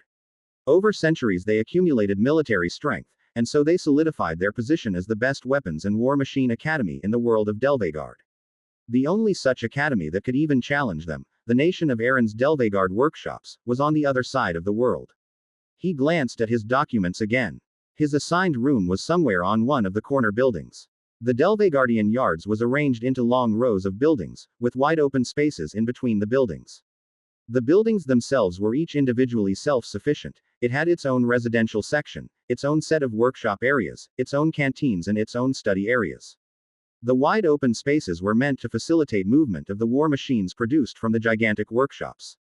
Even from afar, the first thing he noticed on each of the buildings were their giant hangar doors. It was quite impressive that these dwarves got to the point of developing their own walkers to counter the old demons. The information Sundus's spies gathered from the nearby towns and cities were fairly thorough, but it was quite hard for the spies to get hold of good quality historical documents. There were some basic documents and books, but history for most part only documented the great battles and victories of each nation. Only the king and perhaps its closed advisors had access to the true history of the world, and the yards reputedly had one of the best archives and records of documents from earlier days. Again, Alka understood. History is written by its victors, and so, the less the populace knew about the truth, the easier it was to shape the mindset of its people. Alka looked at the open spaces between each of the blocks, and along some of those empty fields, smaller war machines battling it out. Their means of battle were mainly physical attacks, where the war machines attacked each other using their legs and arms. Magical weapons and energy weapons would only be activated when battles were fought in the special areas located in a different block. Alka looked around and saw about 20 other new craftsmen walk through the door. They all stared and looked around equally bewildered and happy. One of the new dwarven students walked a few steps, and suddenly got down and kissed the stone floor. He could hear the dwarf student making a prayer to Eras for guiding him here. The others just groaned. Oh come on, don't embarrass our year. It made him think of Freshka Treatiary College. There were similar reactions in young recruits when they visited the FTC for the first time. There were supposed to be about 30 new craftsmen this year, and they would be split to each of the 5 main blocks. Each of the blocks were rivals, so most of these would be his rivals. Alka chuckled, and checked his document again. The 5 blocks were named after the 5 past kings of Ruthfjord. Ruthin, Arden, Meldon, Ferdin and Carden. Alka didn't know why Stella chuckled when she heard the names, but it was probably one of those Earth things Alka didn't get. Maybe it was the rhyming names. Block Arden. All right. Alka nodded, got himself settled into a fairly cozy room, and quickly met his supposed batchmates. In the first 2 weeks, he generally kept a low profile, and focused on understanding how the entire system worked. Using tools from the Order, he installed additional surveillance tools to keep tabs on the inner workings of the institution. One of the first things he deployed were tiny surveillance golems, made by the golem masters of Treehome. They would spread out and plant themselves throughout different parts of the Delvegardian yards, and report the interactions back to him. Everything all right? Alka heard Eon check in through the familiar. Yeah, all settled in. Alka responded. He didn't have to do this, but the situation on the peripheral worlds was stable, and Alka wanted to do something different, just to satisfy his curiosity. Maybe it was one of those things that he wanted to do, since his temporary death. Alka remembered a feeling of floating about, and when he re-emerged from Eon's pod, he felt like he was born again. He felt he missed out. So now, he sought out these experiences. To do something different. Going to an academy and taking over it seemed like a fun thing to do. A month later. Alka, come, join us. We are meeting some seniors and the head of the Arden block. One of Alka's fellow blockmates slammed on his bedroom door. Alka groaned as he climbed out of bed. The bed wasn't comfortable, so he had it secretly replaced. A shadow emerged right next to his bed and Alka's sleepy eyes opened to stare at an absolute lookalike of himself. It's all right, Ali, I'll go for this one. All right, Ali answered, in the form of Alka's lookalike. A body created to look like him vanished into the shadows, and the domain holder walked to the door. Okay, Alka smiled. Acting wasn't his strongest suit, but it was fairly easy to get used to an environment where there's a lot of work to be done. As new recruits of the yards, they began by making supplementary equipment for the various war machines. These were things like weapon mounts, replacement claws and arms, replacement shields, or just gears and parts for all the various components of the Delvegardian war machines. War machines came in tiers. The largest were the king spiders, and those were the biggest at about the size of a large building and were about the size of the demon walkers. Below that were the prince spiders, which were about the size of a larger room. Then, there were the lord spiders, which were generally the size of a bed. The definition, for the yards, rules, were governed by the size of their workshop doors. War machines were similar to golems and warships in many ways. Just like warships, they came with inbuilt abilities bestowed by their creators, which could then be amplified by the abilities of their pilots or controllers.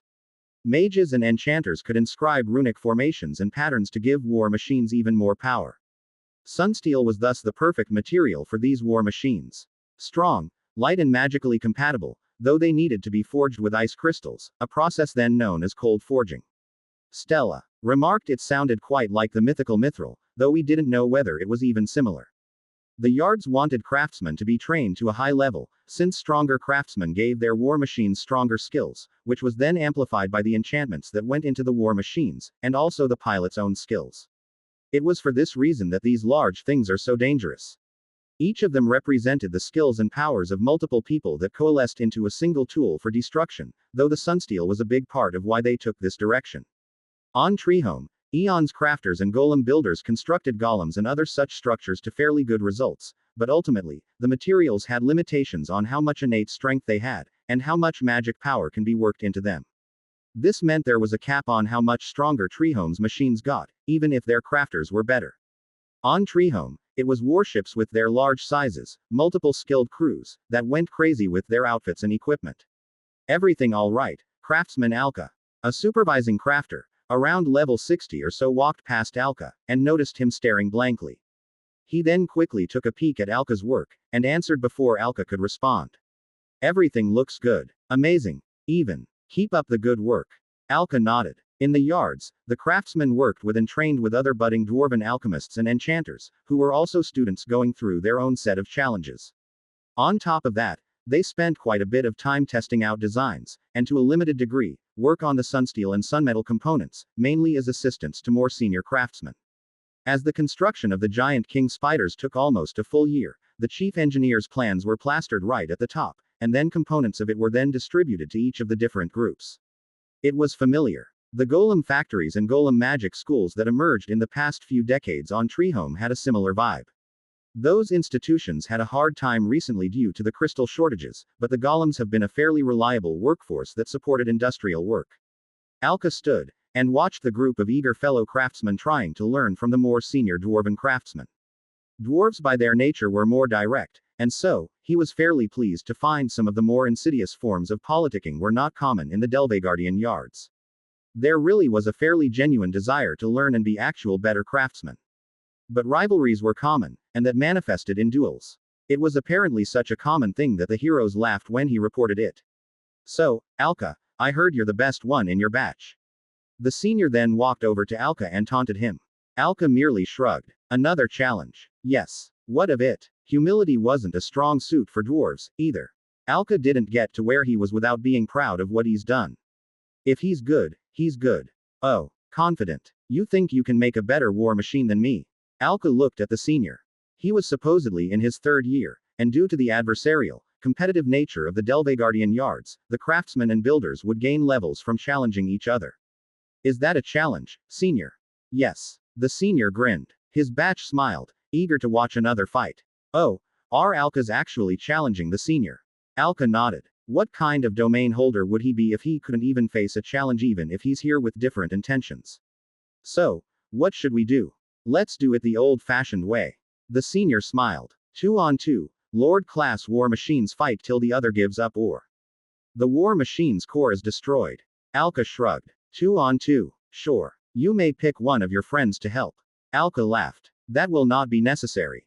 You may be skilled, but don't be too cocky. The senior countered.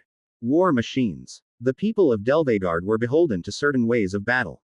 Big towering machines, big frightening weapons and powerful beam weapons. It was due to the types of the battles they frequently fought, and the power levels of the large war machines. Or maybe it was the sense of security and armor plating the larger war machines had. But Alka had many advantages as an alchemist of his level. One area where Alka excelled is in the use of alchemical lubricants and greases, and the use of various oils and greases to improve performance was still quite primitive among the Delvegardian engineers. Such a small machine. The senior taunted Alka. And only one. Alka laughed, as he climbed into his small war machine. It was a small, compact war machine with small arms but engineered to attack and move with far greater speed than what most war machines were capable of. I only need one to win, seniors. Oh. The senior and his friend's war machine charged. Then don't say we are too rough on you. Alka grinned, and his war machine moved faster than the other two. The lubrication in the joints meant they moved far faster than his foes. He was able to strike with pinpoint precision. He knew exactly where each of the war machine's weaknesses were, and was able to destroy their joints with his small but powerful strikes. The small crowd of other craftsmen watched in awe as Alka somehow systematically disassembled the two larger war machines. It would not be the last time when Alka was challenged by other craftsmen of the yard. It was intentional. This would get him the attention of even more talented craftsmen who would love to battle a rising star. Dwarves respected ability, and just like that, the two seniors couldn't help but be in awe of Alka, amazed. Where do you learn how to build war machines like that? Alka smiled, and placed his bait. Somewhere far, far away. Would you all like to visit, someday? If they are worth anything, they will be recruited. Predictably, they nodded. In fact, some of the other craftsmen in Alka's batch even joined in. Can we visit too, Alka? Sure. Why do dwarves fight each other? Alka asked during one of the regular beer gatherings in their block. Everyone was fairly happily drunk by then, and Alka made it a point to attend them regularly. So much so that he did feel quite close to these fellow students, and hoped they did well in the future. Because we're idiots. One of the seniors answered. Craftsman Alka. If you're trying to get us to say something that'll get us in trouble, don't. One of his batch countered. Alka laughed. Seriously. Alka said. You've never thought about it. Craftsmen, alchemists, enchanters. The weapons we build will be used on people just like you. Other workshops build things like this, and the dwarves fight to the death with them. It would be better if conflict could be resolved in more peaceful ways. Of course. One of the seniors said, as he drank his 7th mug of beer. But what can we do about it? Those in power are not going to change. So long as there are kings, territories and politics, conflict is inevitable. Those who are strong do not see the problem when they exert their power over others. What if there is a way out? Alka said. What if you don't have to fight each other, but you can use it on the demons? Demons. The seniors looked at each other. Wait, the demons are coming in a decade or so. Maybe 2. No. Now. Look outside, and look at the night sky. There are other worlds out there, all with demons. There are people fighting them everywhere. Those present stared at him like he was half insane. Craftsman Alka, how many beers did you drink to say this sort of thing? One of the alchemist students in the drinking session laughed. Have you been snorting some kind of dreaming herb, Alka? Oh, it's very real, my fellow friends. I'd love to show them to you someday. The war against the demons rage on in thousands of worlds. Ha, I'll chop up my leather belt and make soup with it if it's real. A senior taunted, yet Alka could tell some of them felt inspired by it. Alka chuckled. Oh, my good senior, I'll take that bet. When will you show us? Alka touched his beard. I promise you then, within the next 2 years. You're on. He could tell that the rest of his batch were looking at him as if he was insane. But Alka had to plant the seed. Let such thoughts fester in their minds. One day, when he finally opened the door and showed them what exists beyond Delveard, it will all make sense. Time passed quickly, and just like that, it's been 9 months since Alka joined the Delvegardian yards. Throughout this time, he made copies of various schematics. Their different origins meant they had design ideas that were worth looking into at great detail. They were also a significantly older institution. The Delvegardian yards had a history of over 1,000 years, which made them older than Freshka. Generations of craftsmen and dwarven engineers incrementally improved their workings, and Alka found that it was in small things where Treehome's craftsmen could learn from. The slightly different ways screws and bolts were made, or how they were all welded together. Treehome generally had a rapid development of magical equipment, but there were minor efficiency differences that the Delvegardian engineers made to their tools, defensive platings and war machines that Treehome could learn from. Alka, within that 9 months, had risen the ranks. Within the yards, Most newbies were craftsmen, but they could be promoted to be senior if they were good enough. Usually, this happened after the second year, because the constant honing and battles amongst the craftsmen and their war machines improved their skills. The craftsmen and seniors of the yards were initially skeptical, but they couldn't match Alka's capabilities, which were much more sophisticated than them. This eventually caught the attention of someone higher up in the chain. Someone knocked on the door. Ali took the door. It was one of the yard's senior craftsmen. He spoke to him a few times. Craftsman Alka, the block master wishes to see you. Ali nodded. I'll be there. The door closed, and Ali looked at Alka. Should I go? He's been spying on us and looking into what you've made. It's fine. I'll handle it. Let's see what the block master wants from me. Alka said. I expected this confrontation for a while. I may need you to shapeshift and be his body double. Ali nodded, as its body transformed to resemble that of the block master. As a parasite spy, it was able to reconfigure the body to match its appearance, and even copy a certain set of abilities. As a titan of Eon, Ali's level 80-ish presence meant no one would even doubt it was the block master. Then, Alka activated his communication ability. Stella, I might need a portal soon. Got someone I might have to kidnap. The block master was one of the 5 middle masters of the yards, one for each of the blocks, and they reported to the forge master, who was the former king of the kingdom. Each block master is individually powerful relative to the rest of Delveard, and Alka estimated they were likely close to their level cap, at about level 80 to 85. Beer, craftsman Alka. The block master offered as Alka walked into his study. Alka nodded. There was no one here except the two. I normally don't drink, but if it is the block master, I will. The drink was spiked. A rare move from the dwarves that preferred more direct means, but Alka was immune to such weak poisons. Eons familiar purged it instantly. The block master stared at him. So tell me, Alka, who are you? Your record and innovations is unmatched from anyone in our history, and you clearly have knowledge of something that's not from the yards, repository of knowledge. Alka smiled at the block master. You clearly have some idea already, block master. Why not tell me what's your theory, and I'll tell you whether it's right. The block master stared at Alka. That's not a way to talk to someone that is your block master. Maybe, but I'd love to hear your thoughts. Alka countered. The block master stared at Alka, and Alka didn't flinch. Fine. My first suspicion is that you are an agent of the Aaron workshops trying to destabilize us. But I've looked at your war machines and realized they don't match anything the Aaron workshops are capable of. So, if you are not from the Aaron workshops, then the only other entity able to train a genius of your level would be the highly secretive Shadow Hangers. Shadow Hangers. That was something Alka wasn't aware of. It was clearly intel that Sundus was unable to obtain, because it only lingered in the very small circle of senior members of the yards, and not frequently discussed. Oh, and what is it about the Shadow Hangers? The block master stared. We destroyed the hangers 30 years ago. Are you here for vengeance?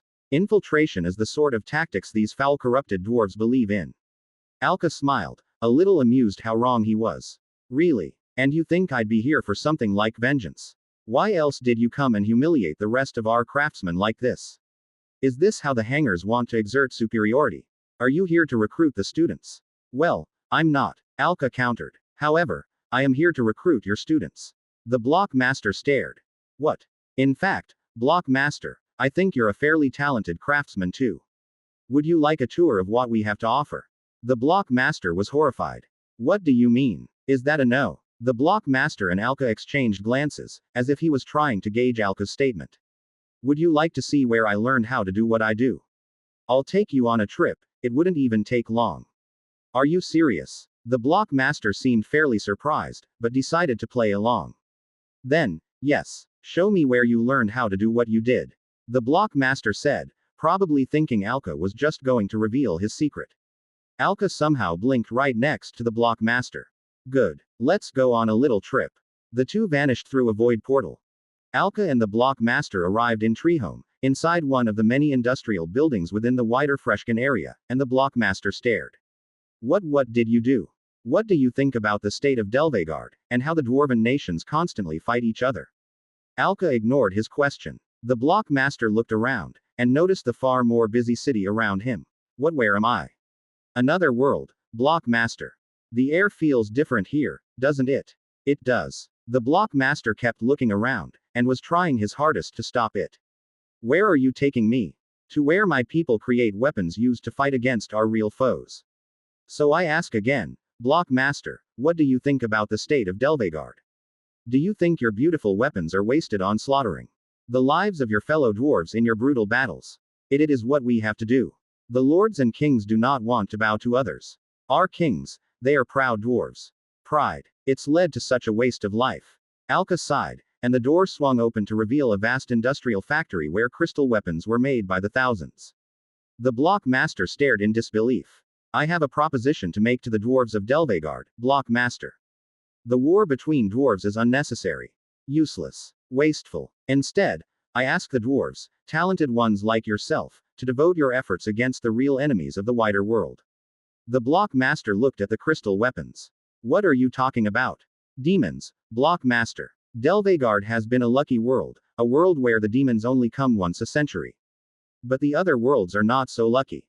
This world once faced demons every decade. The Block Master blinked, unable to fathom it. He was a relatively old dwarf, at about 160 to 180 years old, and he saw the demons once when they arrived about 80 to 90 years ago. It was a horrible time, but the dwarves banded together and with the help of the dwarven hero, pushed the demons back.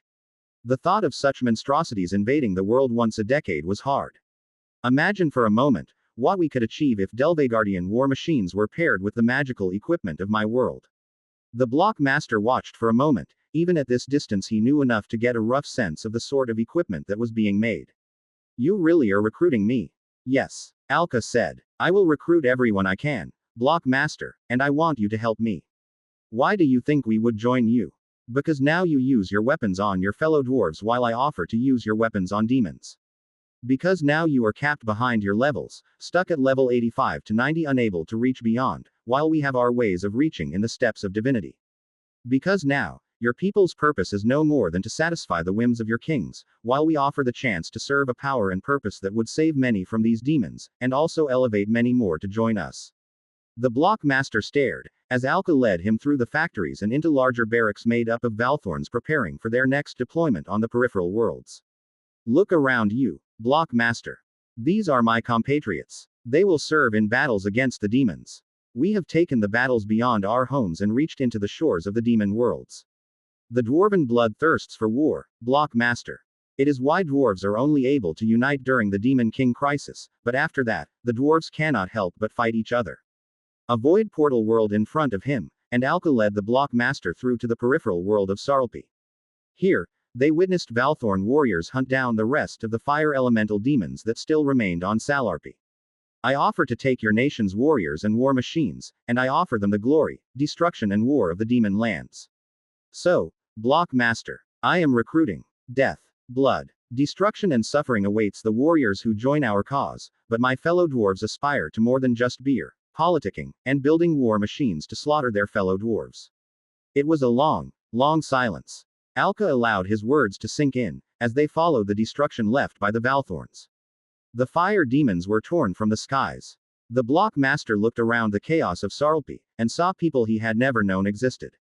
They will not thank you, Alka said. But if your men itch for war, if your men are eager to show the glory of your war machines, I ask that they show them against the demons. There are hundreds, thousands of demon worlds out there to satiate your lust for war. Take me to one. Show me. The Block Master was clearly shaken, his hands trembled. His heart pounded furiously. Alka nodded, as another portal world opened. They landed in front of a rift gate. A void mage nearby nodded. Opening portal to the demon world connected to Landis. The rift gate activated, and they were both sent to a demon world. Untouched. Landis was freed of its demon king, but the Valthorn had robbed it of its rift gates and locked it to its void coordinates. The demons were everywhere. Yet, Alka draped a cloak over the Block Master. It immediately hid him from detection. The domain holder led the Block Master through the still mostly unexplored demon world. Towering demon hatcheries were everywhere, and the stench of demonic energies was still thick. The Block Master could feel it, and looked uncomfortable. After a few hours, they stopped. Bring me back. I've seen enough. Send me back to the yards. And they did. The Block Master was back in his own office. The first thing he did was walk to his big, comfortable chair, and sat on it. He poured himself a beer, and downed the entire mug in a single gulp. As the beer's effects kicked in, the Block Master looked around his room. Medals from the king were pinned there. as were certain paintings of the glories of their war machines. After a long while, he turned to face Alka. You really want to recruit me? Yes. You do realize this is treachery and betrayal of the king, and the forge master of the yards. Alka laughed. Yes. If they don't join us too, that is. But the face of the block master was one of acceptance. Maybe it was bloodlust. Maybe it was a desire to escape from mundane politicking and back into the fires of war. The hell with all of this. Yes. Yes, I will. Who else do you need? Alka smiled. Everyone. 308. Dealings I. Year 279. Landis. The Valthorns recruited a sizable group of soldiers and warriors from Landis, many of them from the ranks of survivors during the earlier harsher periods, and went on to be fairly high-leveled soldiers and defenders of the elven cities were eager to take their skills to other places. Many of these have known a lifetime of fighting, and so the sudden end of wars meant they were feeling out of place in a world where there was going to be peace. Thus they joined the call to serve and fight on other worlds. Not all, though. There was also those that were more than happy to see the end of the fighting. Strong warriors who finally relished the chance to return to normalcy, and to do what they always wanted to do. Many finally settled down and restarted what they've long delayed. Family. Their old family workshops. Rebuilding cities and pursuing tasks their parents or grandparents abandoned when things got bad. Now, Landis is doing well. The Demon King has been slain, and the world began to turn a corner. Things were coming around. The old cherry tree that once guarded Samuel regained its old strength. And since it didn't have to store energy to deal with the demons, Cherry redirected their powers towards the rebuilding effort. The old cherry tree had a wide range of forestry-related powers, and so used it extensively to rebuild. Despite these positives, I still expect a few decades before Landis regains some level of normalcy. The world's population declined far too much. In terms of population, we estimated it lost 70 to 80% of its population due to the prolonged demon war. But with heavy intervention from the Valthorns, we were helping the repopulation. Children were born, and we ensured they were well supported. The triology priests went about blessing many of the surviving youths and even slightly more. Mature elvish ladies with fertility potions. It may seem a little heavy-handed, but as a society, they needed the population to restore all their heavily battered society. The social wing of the order came in to support many young families with caring for young children. Most of their material needs were catered for, with the presence of the Order's craftsmen and workers that set up new factories and workshops, and helped retrain the Landasian elves in crafts, to revive Landis's lost industrial capacity. In 2 to 3 decades from now, Landis's babies of today will be the warriors of the future, and these growing workshops would grow into larger establishments that would help support the war of the future. It will be a long process, but the first few steps have already taken place. The first batch of Landis origin soldiers, such as Novorosk, were given accelerated Valtrian order training, though we had to supplement their knowledge with a good helping of teachers and tutors from Treehome. Their combat capabilities and instincts were quite good, due to years of battle experience under defensive conditions. That said, we also felt the need to widen their skill set to cover some of the other things they would encounter in the demon worlds. Rescuing survivors, constructing makeshift structures, knowledge of the various demon types and monster types, and combat tactics. Most of them were defenders, their focus was always in protecting their home cities. Large-scale offensive tactics was an area they needed work on. From defenders, they would now have to be attackers. It's likely that Novorosk and their batch would be demon world-focused operatives, since that was the environment they excelled at. Constant battles, destroying demons and surviving with little on the fields came naturally to them. In fact, we generally observed that these survivors were able to tolerate the stresses of long-term battle quite well. I figured it was some kind of survivorship bias at play. Those that couldn't died. What's left were battle-hardened veterans. That said, unlike our home worlds, it wasn't entirely in the mind. There were skills that helped, and from these battle-hardened veterans we were able to collect a few skill fragments that I happily replicated with my skill fruit-growing trees. These yielded fruits that contained skills such as battle-hardened and survivor's heart. Those who consumed fruits with these skills tolerated stress better, and made better warriors out in the battlefield. Many of my Valthorns didn't need these skills, because they acquired it later on in their higher levels. I've always wanted a similar skill for mages. If there was something like a mage's instinct, I would have pounced and tried to replicate it by the thousands, but sadly, most of a mage's set of skills were things like magical memory, or large mana pool, though we did notice more specific type of abilities like void sensitivity, or elemental instinct. My hopes for the Magisarians were something that could help improve our magical training process. My hope was that the Magisarians had some kind of unique skill I could replicate, and then turn them into skill fruits. As it is, we produced thousands of these skill fruits each year, and we distributed these across all our academies, training schools and institutions. Some were given out to students as rewards, some for my Valtrian Order recruits to round up their own set of skills. My domain holders often claimed that the skill fruits saved each and every one of them hundreds of days of work, because they could shore up their weak points with a skill fruit, and is partly why the Valtrian Order and Valthorns are so feared. Very few institutions could claim to produce strong soldiers with such consistency, though the ability to grant skill isn't unique. Priests and trainers could actually grant skills through some of their own skills. Even teachers were able to grant skills, but in most cases, these skills were often in the basic intermediate level, and there was some element of randomness in how they worked. A teacher teaching mana manipulation may have students acquiring weaker variants like mana shaping or basic mana flow. For the Landis warriors, we also realized that most of them acquired a range of survival skills over their decades, and in some ways, that made them suboptimal for independent operation. This was because my Valtrian Order folks trained with the presence of my familiars, and so they often rejected the acquisitions of survival skills since that could be outsourced to the familiars, in order to better focus on combat abilities. My familiars came with a range of food generation, healing, and supplementary abilities. I believed this problem to be transitional, a consequence of recruiting experienced soldiers from a war-torn Landis. Future Landis soldiers that went through our usual regime would not have these drawbacks. Whatever it is, talent is hard to find. We'll take it, and we would just have to find ways to best exploit their strengths. Shan. The domain holders and the heroes gathered for another round of demonic attack. Alka decided to sit this round out, as he was busy infiltrating the Delvegardian yards. Alright, we'll be going to a sand world. Kefri was fairly excited when she landed. Her biology found the dry sand to be most comfortable, and unlike the rest of them, sand didn't get stuck in her joints. There was just something about the hot sand, a burning sun overhead, and white-orange sands as far as she could see that appealed to her. I think you're partly brainwashed by your body.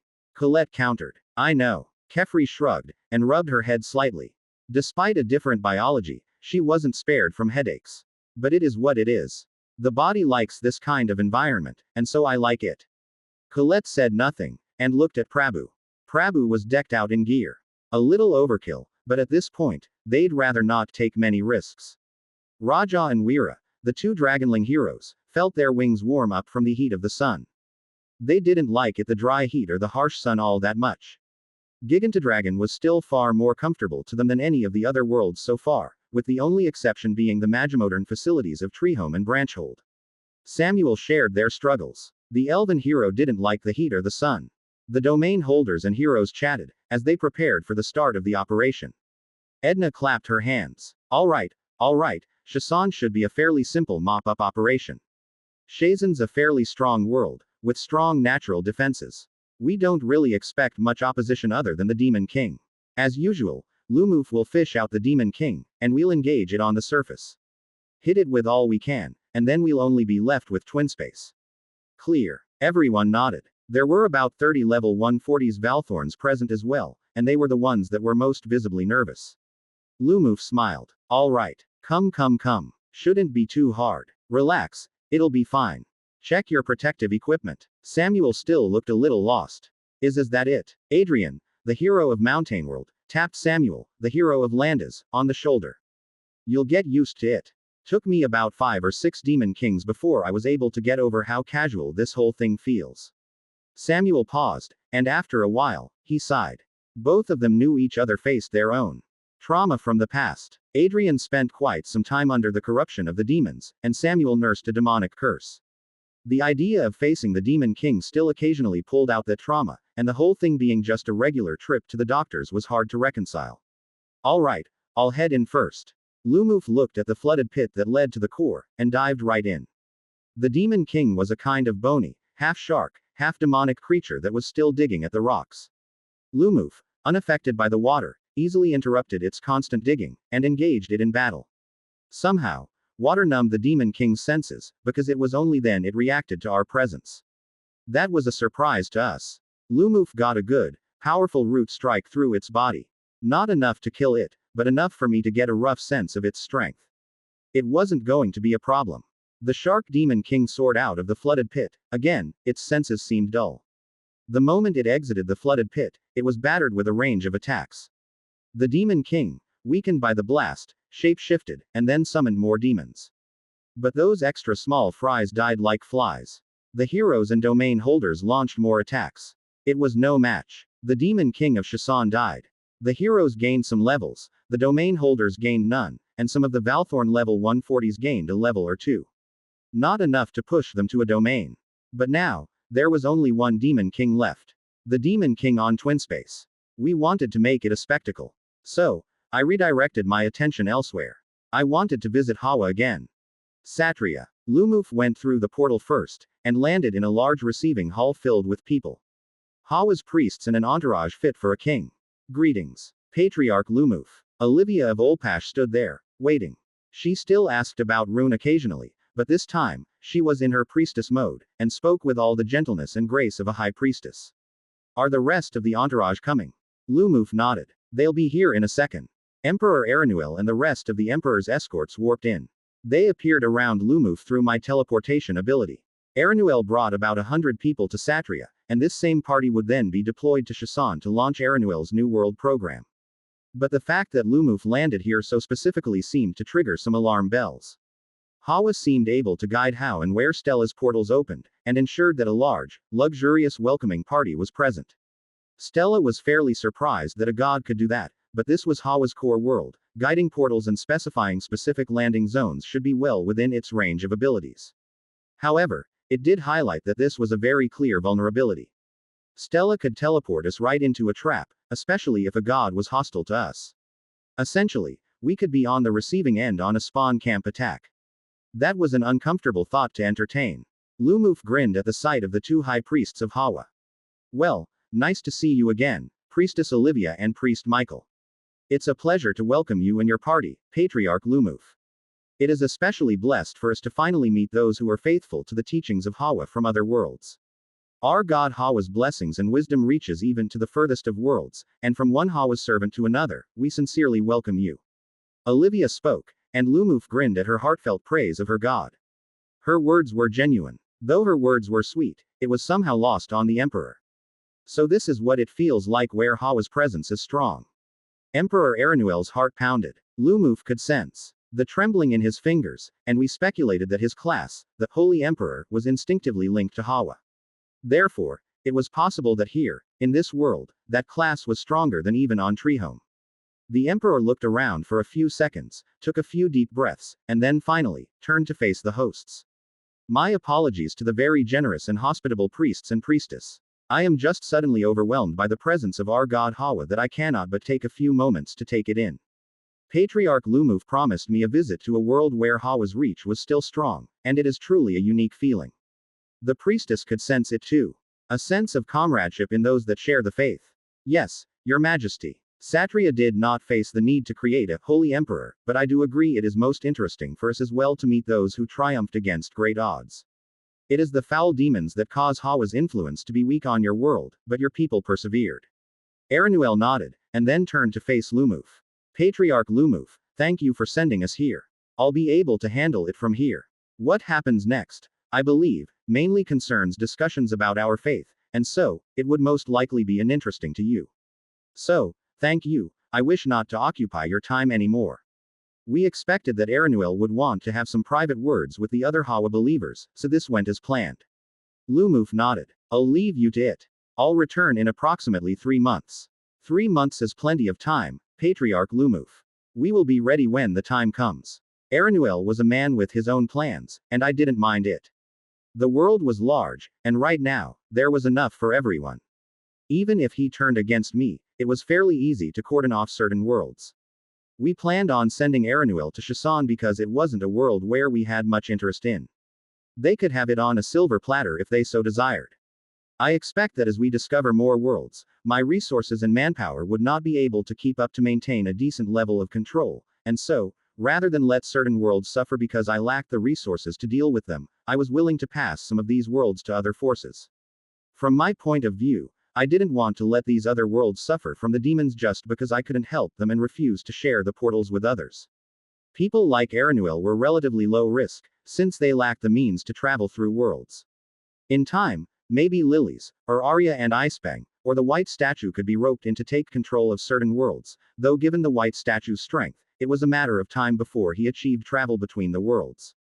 But now we stand at a position of growing strength, and we no longer need extensive paranoia. We have the weapons and strength to punish all those who break our trust. 309. Dealings 2. Year 297 Part 2. Treehome. Treehome. Our home base, and the long peace led to a decent growth in terms of population. Our measures to soften the blow of parenthood and supplying the central continent's families with a high level of support meant we continued to see good growth in terms of population, and so, our recruiting pipeline is healthy. Freshka, the capital and heart of the Valtrian order, buzzed with energy. Politically, the mood in the population was fairly upbeat. Progress was made on many fronts, and the world entered an unusual era of peace. It was this peace that partly enabled Emperor Aranuel's expansion plan to the world of Shan. It was going to be largely a one-way trip for the first 5 years, and we intended to deploy a few Valtrian Order agents just to accompany them, and Void Mages would drop in once a year to help them move people or resources, as needed. The news of the Emperor Aranuel's travels to the other worlds was largely kept quiet, mainly because of fear for the merchant guilds and merchant king's attack. However, no one was really in the mood for attack. The Valtrian Order's consumption of crystals has reduced gradually, but the world's smaller forces are still not ready and have not rebuilt their stockpiles of war. The consequences of the past war, and the fear of my punishment for now continued to deter the prospect of wider war. Instead, the guilds came to us with a proposition. They too would like to expand to the wider worlds. I immediately thought about Raf and the White Statue, and the risks. I was willing to let them try expanding, though a part of me felt a little disturbed at allowing corporate forces to have a stake in expanding into other worlds. Right now, we had a monopoly on travel due to our Void Mages, but it's likely that my monopoly over my Void Mages would eventually be broken. It may not happen in 10 years, or 20 years, but at some point, it could happen. Some Void Mages would eventually agree to join these other folks, or maybe, they figured out how to independently train Void Mages. Of all people, the White Statue could discover how it's done on its own. As a domain holder of his level of strength, if he had seen the powers of a Void Mage, it shouldn't be too hard for him to start figuring out how to create one. After all, we learned how to create Void Mages through heavy exposure to Void Mana and constantly healing the individual from the effects of the curse. Eventually, they were able to gain the Void Mage class. If the White Statue learned how to do the same, it's likely they would be able to do it too. We have a technological head start, and the White Statue would figure out how to create Void Mages if it tried. That would allow it to expand to other worlds. Similarly, my Void Mages are not prevented from mingling and talking to other mages and people, so, those of Treehome have some inkling of how a Void Mage is trained from scratch, even though the process of actually creating a Void Mage still remains elusive thanks to the various sicknesses and curses in the soul caused by exposure to the Void Mana. However, as medical and healing abilities of the general populace catch up, or if any of my level 100 and above healers joined one of these guilds, they would have the ingredients needed to experiment on void magic. What would they do with it? Was this power something we should release to the world? What if the power to travel to other worlds that only destroy others? But we are not the fairest judge of that. We've used our power to reach the other worlds, we've saved lives, but in the long run, we also harvest their societies for their brightest children to fight this war. We should intervene if they used it to harm more than good, or when our trust is broken. The ability to travel worlds in itself is not a bad thing, even if it may lead to bad consequences. I also didn't see myself as intentionally policing their behavior. It felt like this was one of my usual dilemmas again. Do I allow people to do bad things with neutral powers? It's like preventing people from flying because some people could just use flight to fight wars. Worlds that had this power would have an advantage over worlds that didn't. Just because they gained access to void magic doesn't make them more powerful over those that didn't. If the defending worlds were like Kuber where there are existences like the Osoids, it may not be that clear-cut. Thinking that way, maybe it wouldn't be a bad thing to actually release knowledge of void magic to the wider world. Yes, it's potentially dangerous. But right now, only the old gods and the demons have figured out how to travel between worlds, and both have left quite a fair bit of the multiverse in a terrible state. But Stella was quite against it. No, I cannot allow that. Yes, maybe some people can be saved. But as far as I can see, void magic is as good as a nuclear weapon. The longer they stay away from it, the more we can save people. We should be the ones saving them, because I won't trust anyone else with this power. I currently cannot imagine how any other institution can handle this power carefully, not with where these other people are now. Not even Raf or the White Statue. I countered. No. Are you being biased? From a net gain to the world, linking the others' worlds should lead to net savings of life. It means demon-attacked worlds have an exit path. That in itself should save many lives. Have you not seen the people? Everyone's a warmonger. People will be killed, and I cannot trust any of them to treat those beneath them with more care than the Order. Not yet. Maybe someday there will be a truly good society that is worthy of this, but right now, no. The angels and the White Statue have potential, but I want to see how they behave, without our threat before I'd even trust them. It's not something you can hide forever. I countered. Void magic can be learned. I know, but I will stop it as long as I can. I want to be able to pull the plug on this experiment if they misbehave.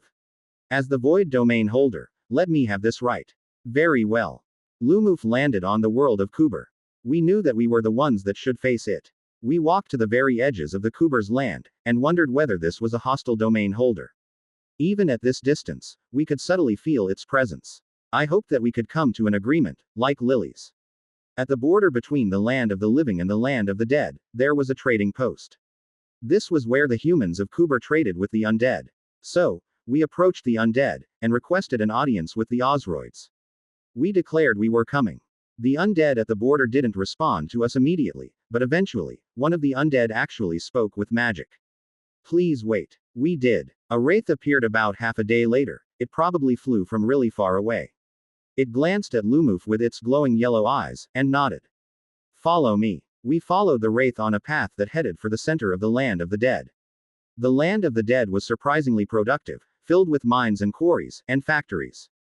The undead worked, and they worked with only a little bit of rest. As we escorted deeper into the land of the dead, we noticed the presence of large black crystalline towers that radiated magical energy. It was familiar. It reminded me of that dungeon core that spawned undead from my earlier days. Lumof's magical senses focused, and we realized these were magical ley lines that were corrupted by the black crystal. These crystals then drew on that energy to create some kind of undead nourishing aura. The undead consumed magical energy in their day-to-day activities, and the aura replenished the undead's magical energy. In short, these was what kept dead going. As we moved deeper into the Deathlands, we noticed more of these black crystals, clustered around where the undead worked. We did notice some undead were different from others. There were large, heavily armed black knights that had a series of magical gems within their bodies. They drew from that undead aura, but likely were able to operate without it. It was around that time that we began to sense the eyes of a domain holder. It was just a sensation of someone looking back at us, whenever we looked or passed by one of those black crystals. The wraith that escorted us clearly noticed that we noticed, but it said nothing. I still found them fascinating. They were, in a somewhat twisted way, a post-death society. People whose souls were given a second chance to live again here, even if they were just doing more work. But they do not tire or feel pain, and they are permitted to interact with themselves.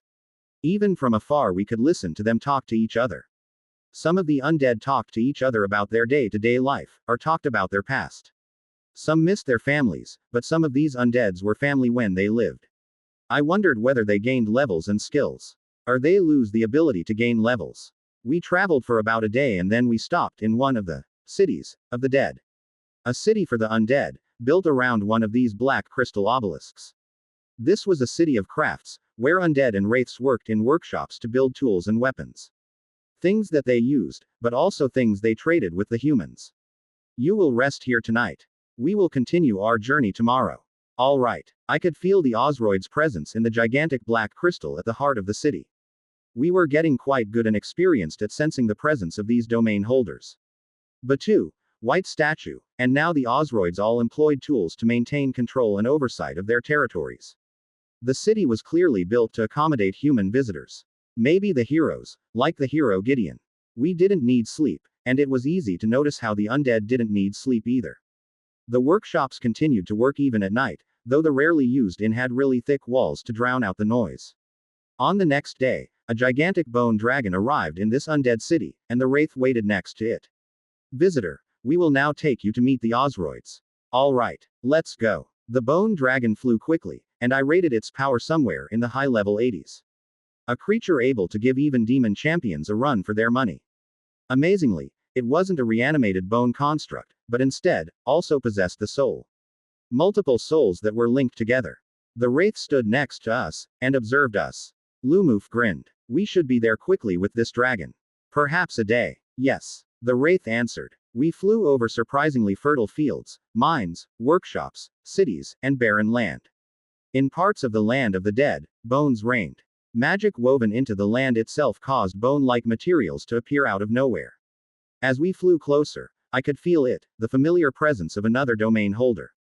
The Osoids' home was an easily fortified valley, with a small gap.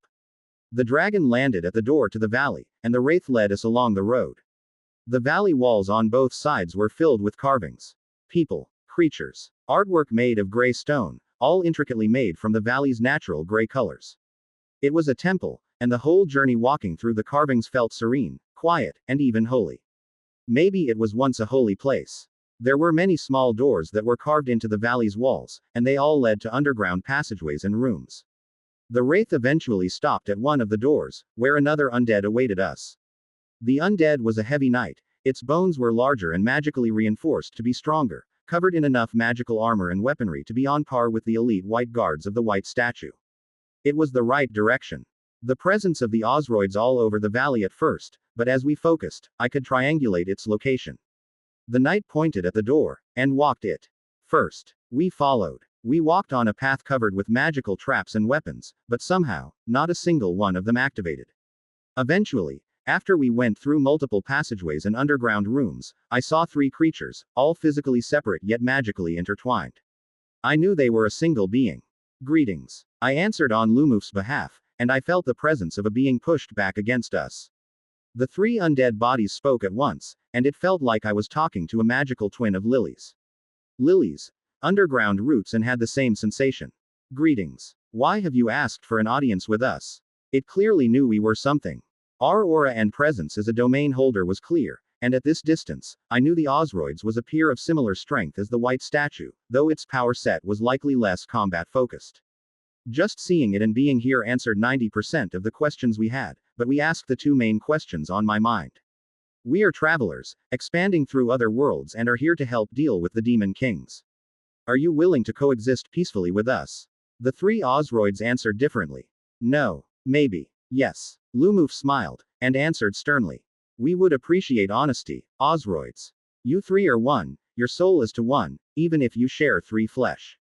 There is no need to play such tricks on us. The Osoid at the center paused, and then, the other 2 merged into it. The 3 bony bodies fused together into a single larger bone creature, with 3 faces. Greetings, my fellow soul shaper. It spoke as one. Lumof nodded. Greetings. I've come for 2 real purposes, and 1 goal. 1, to know whether we can coexist with you, and 2, to inform you of the fading hero summons. The hero's summons will end soon. The Osoids paused. We are as we always were. If you leave me be, I will leave you be. Great. That solves the first problem. 2, the Demon King is a continuing problem, but the hero summons will be over soon.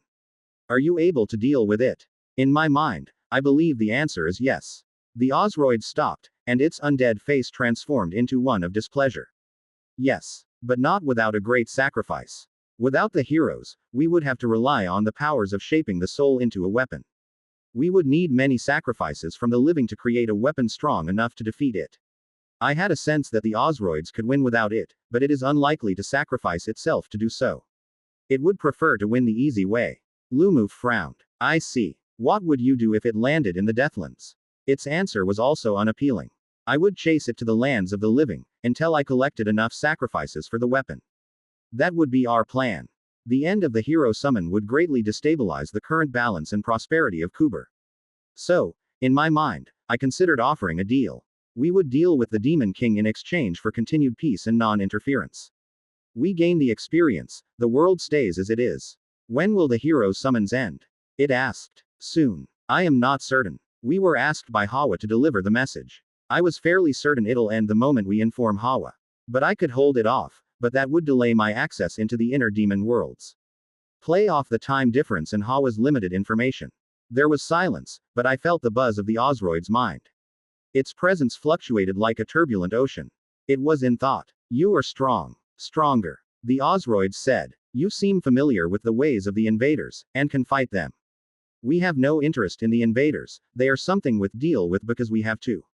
Lumof listened. The room was fairly small. Constrained. It was quite different from most of the large, airy chambers favored by other domain holders. So, we will trade weapons and magic for security. Knowledge of necromancy. We are interested in maintaining the status quo, and will trade for it.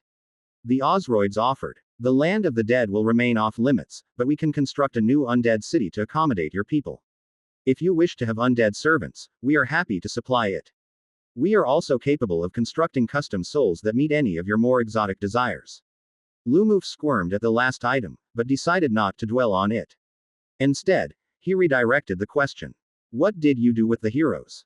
If the heroes are willing to fight the demons, we let them.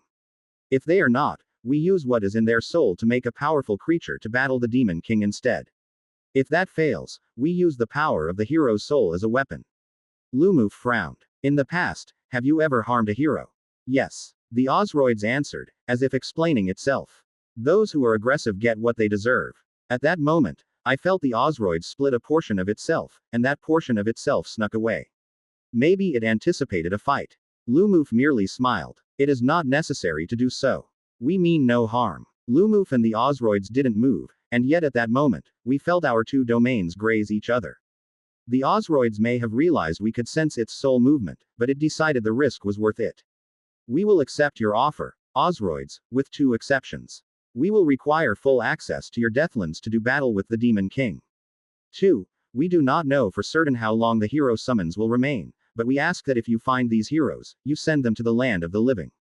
The Osoids didn't move, but I felt the chattering shifts of bone. I wondered whether I emit such a sensation when I was deep in thought. It spoke. Acceptable, but my wraiths will accompany your forces. Fair. That is all. We will be in touch, and we hope our peace remains. The Osoids seemed suspicious, but ultimately, answered diplomatically. The peace will hold as long as it is upheld. Lumof smiled, and said some nice words to end it. It is good to meet a necromancer that isn't immediately hostile. This has been pleasant. We will be in touch, Osoids, hopefully, in more cordial terms. The Osoids didn't respond immediately, and instead, just watched us leave.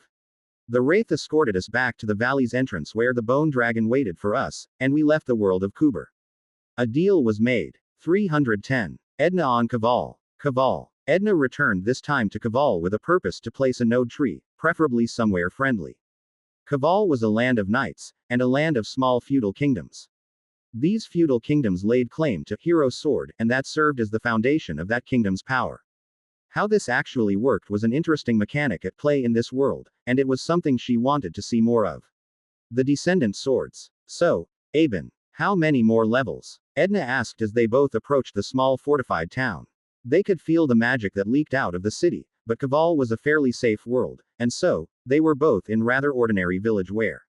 A tough outer tunic and pants, though they both had much more comfortable inner clothing. 1. Aben said. Level 149. Edna nodded. She knew he's been at the very edge of the path for a long time, though the exact details often eluded her. Aben's service to the Order was probably 100 years long. Edna nodded. She remembered many years ago, he was just a young Eonic battle knight. You've come a long way, my disciple. There's but a few more steps to take. Aben nodded with a brief sigh, a mix of frustration and exhaustion. Aben was not the only one. Many Valthorns reach level 149 and never move for years, even decades. Like Aben, his service is almost a century long, even with all the breaks he took in between service.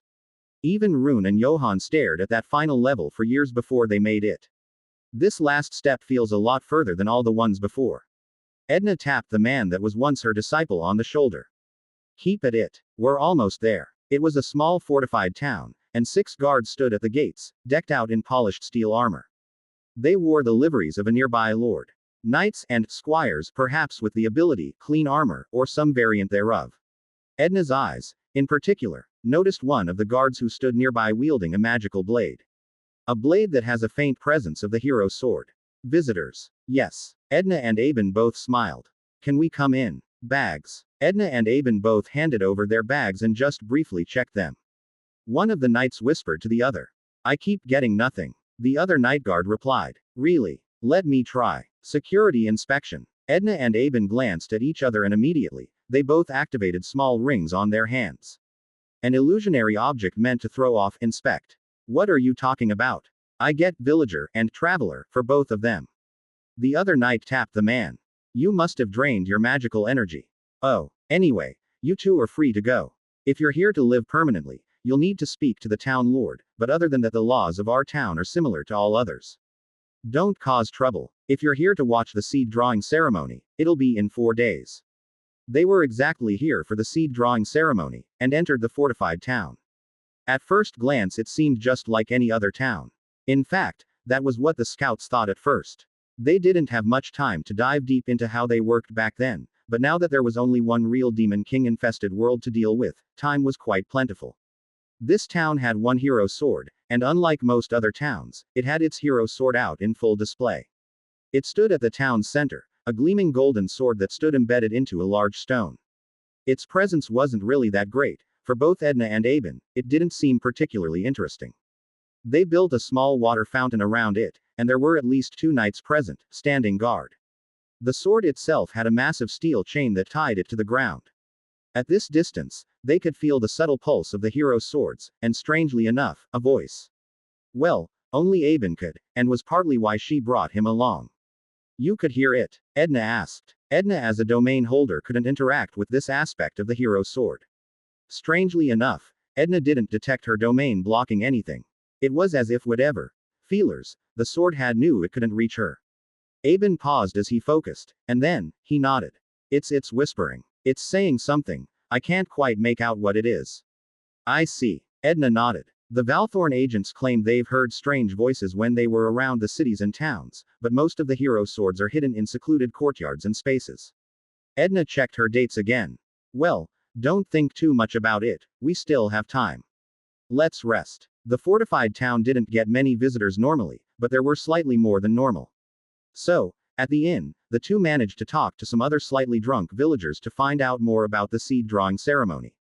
I'm still amused that every year or two there's still visitors that want to see the ceremony. It's nothing much, really, the visitor said. Nothing much for us to see, at least, but it's a lot of work for the swordsmiths. We're travelers, and we've not seen a seed drawing ceremony. What is it about? It's when the swordsmiths offer their blades to the divine blades, and the divine blades share fragments with the blades. It happens every year or so, when the divine blade is ready. The swordsmith with the best blades gets to work with the fragment. Aben couldn't help but ask. How is it judged? Judged. It's no eating contest. The divine blade chooses whichever blade it wants. Sometimes it chooses none at all and the swordsmiths will be in trouble with the town lord. The sword chooses. Edna found that strange. Do the swordsmiths hear the sword talk? Oh, those that hear the sword's words are the sword whisperers. They have a destiny to be great swordsmiths. Aben frowned. He was nowhere near a swordsmith, but he knew he heard the sword. Doesn't it just say weird things? No one knows. Swordsmiths are very secretive about that sort of thing. The slightly drunk villager said. The town was a little more crowded as the day of ceremony got closer, and Aben noticed the voices from the sword began to sound more like a chaotic mess. There just wasn't much in the townfolk's lives that even supposedly boring seed drawing ceremonies become an event. The town square was converted into a podium, as the fountain's water was drained, and replaced with temporary wooden floors. A priest appeared, but he was different from the normal priests. He looked like a priest, and yet, also a swordsmith. He was large, muscular and filled with scars from years of work in the workshops. Even though he wore the deep brown robes of the priesthood, they could tell he was once a swordsmith. The priest seemed like a fairly mid-level individual. He was likely around level 60 to 70. In one cordoned-off area, a group of swordsmiths looked nervous, and they all held a set of weapons wrapped in thick cloth. All of them have done it before. So, Edna focused her observation on the gossip and rumors from the travelers. Merchants who had seen more places. I heard this isn't a powerful hero sword. One of those in the crowd whispered to the others. It's not. That's why the town lord's only a town lord. Another one whispered back. The priest smith walked to the hero sword, and began to chant. Edna felt him channel priestly powers. Holy powers common in priests and those who had a leg in these sort of classes. The sword glowed and emitted a powerful magical presence, as if it was a sword in its prime, as if its original creator still lived. For a moment, this was a hero sword, as if a hero still held it. The priest turned and roared at the swordsmiths. Present your seedling candidates to the holy sword. The swordsmiths were ready, each of them held a finely crafted sword in their hand, and they all walked towards the platform. Once they approached, the hero sword seemed to glow, and it had wisps of light that reached out. The wisps touched the swords presented by the swordsmiths briefly. The priest continued to chant, as if continuing to supply magical energy to the hero's sword, and then, the hero's sword pulsed. The sword has chosen. The priest said. The hero's sword pulsed once more, and then, two of the swordsmith's creations floated up. The hero's sword shot a beam of light into each of them, and those swords glowed. Two of the crafted blades are worthy. The priest said, and the crowd cheered. Those that failed looked dejected, but some looked relieved. The floating glowing swords landed back in the hands of the swordsmith, and they looked nervous. The priest said a prayer, and then turned to face the crowd. And so, it is now the duty of the swordsmith to forge the greatest blades with the seedlings granted to them. Aben looked at Edna. Isn't the sword already done? I thought so too. Edna nodded, as she then tried to ask a villager. What happens now? Oh, the swordsmiths are supposed to refine the blades some more. Usually they do some polishing, some engraving and all that kind of stuff to make the sword worthy of a hero-descended sword. The villager said, clearly faking a level of expertise. Edna didn't buy it. The details of what exactly happened with the hero swords and these descendant swords is unclear, though Edna and Aben both knew that most of these weapons were in the hands of the town lords and his chosen knights. So, the two decided to watch. Secretly. They infiltrated one of the victorious swordsmith's workshops that very day.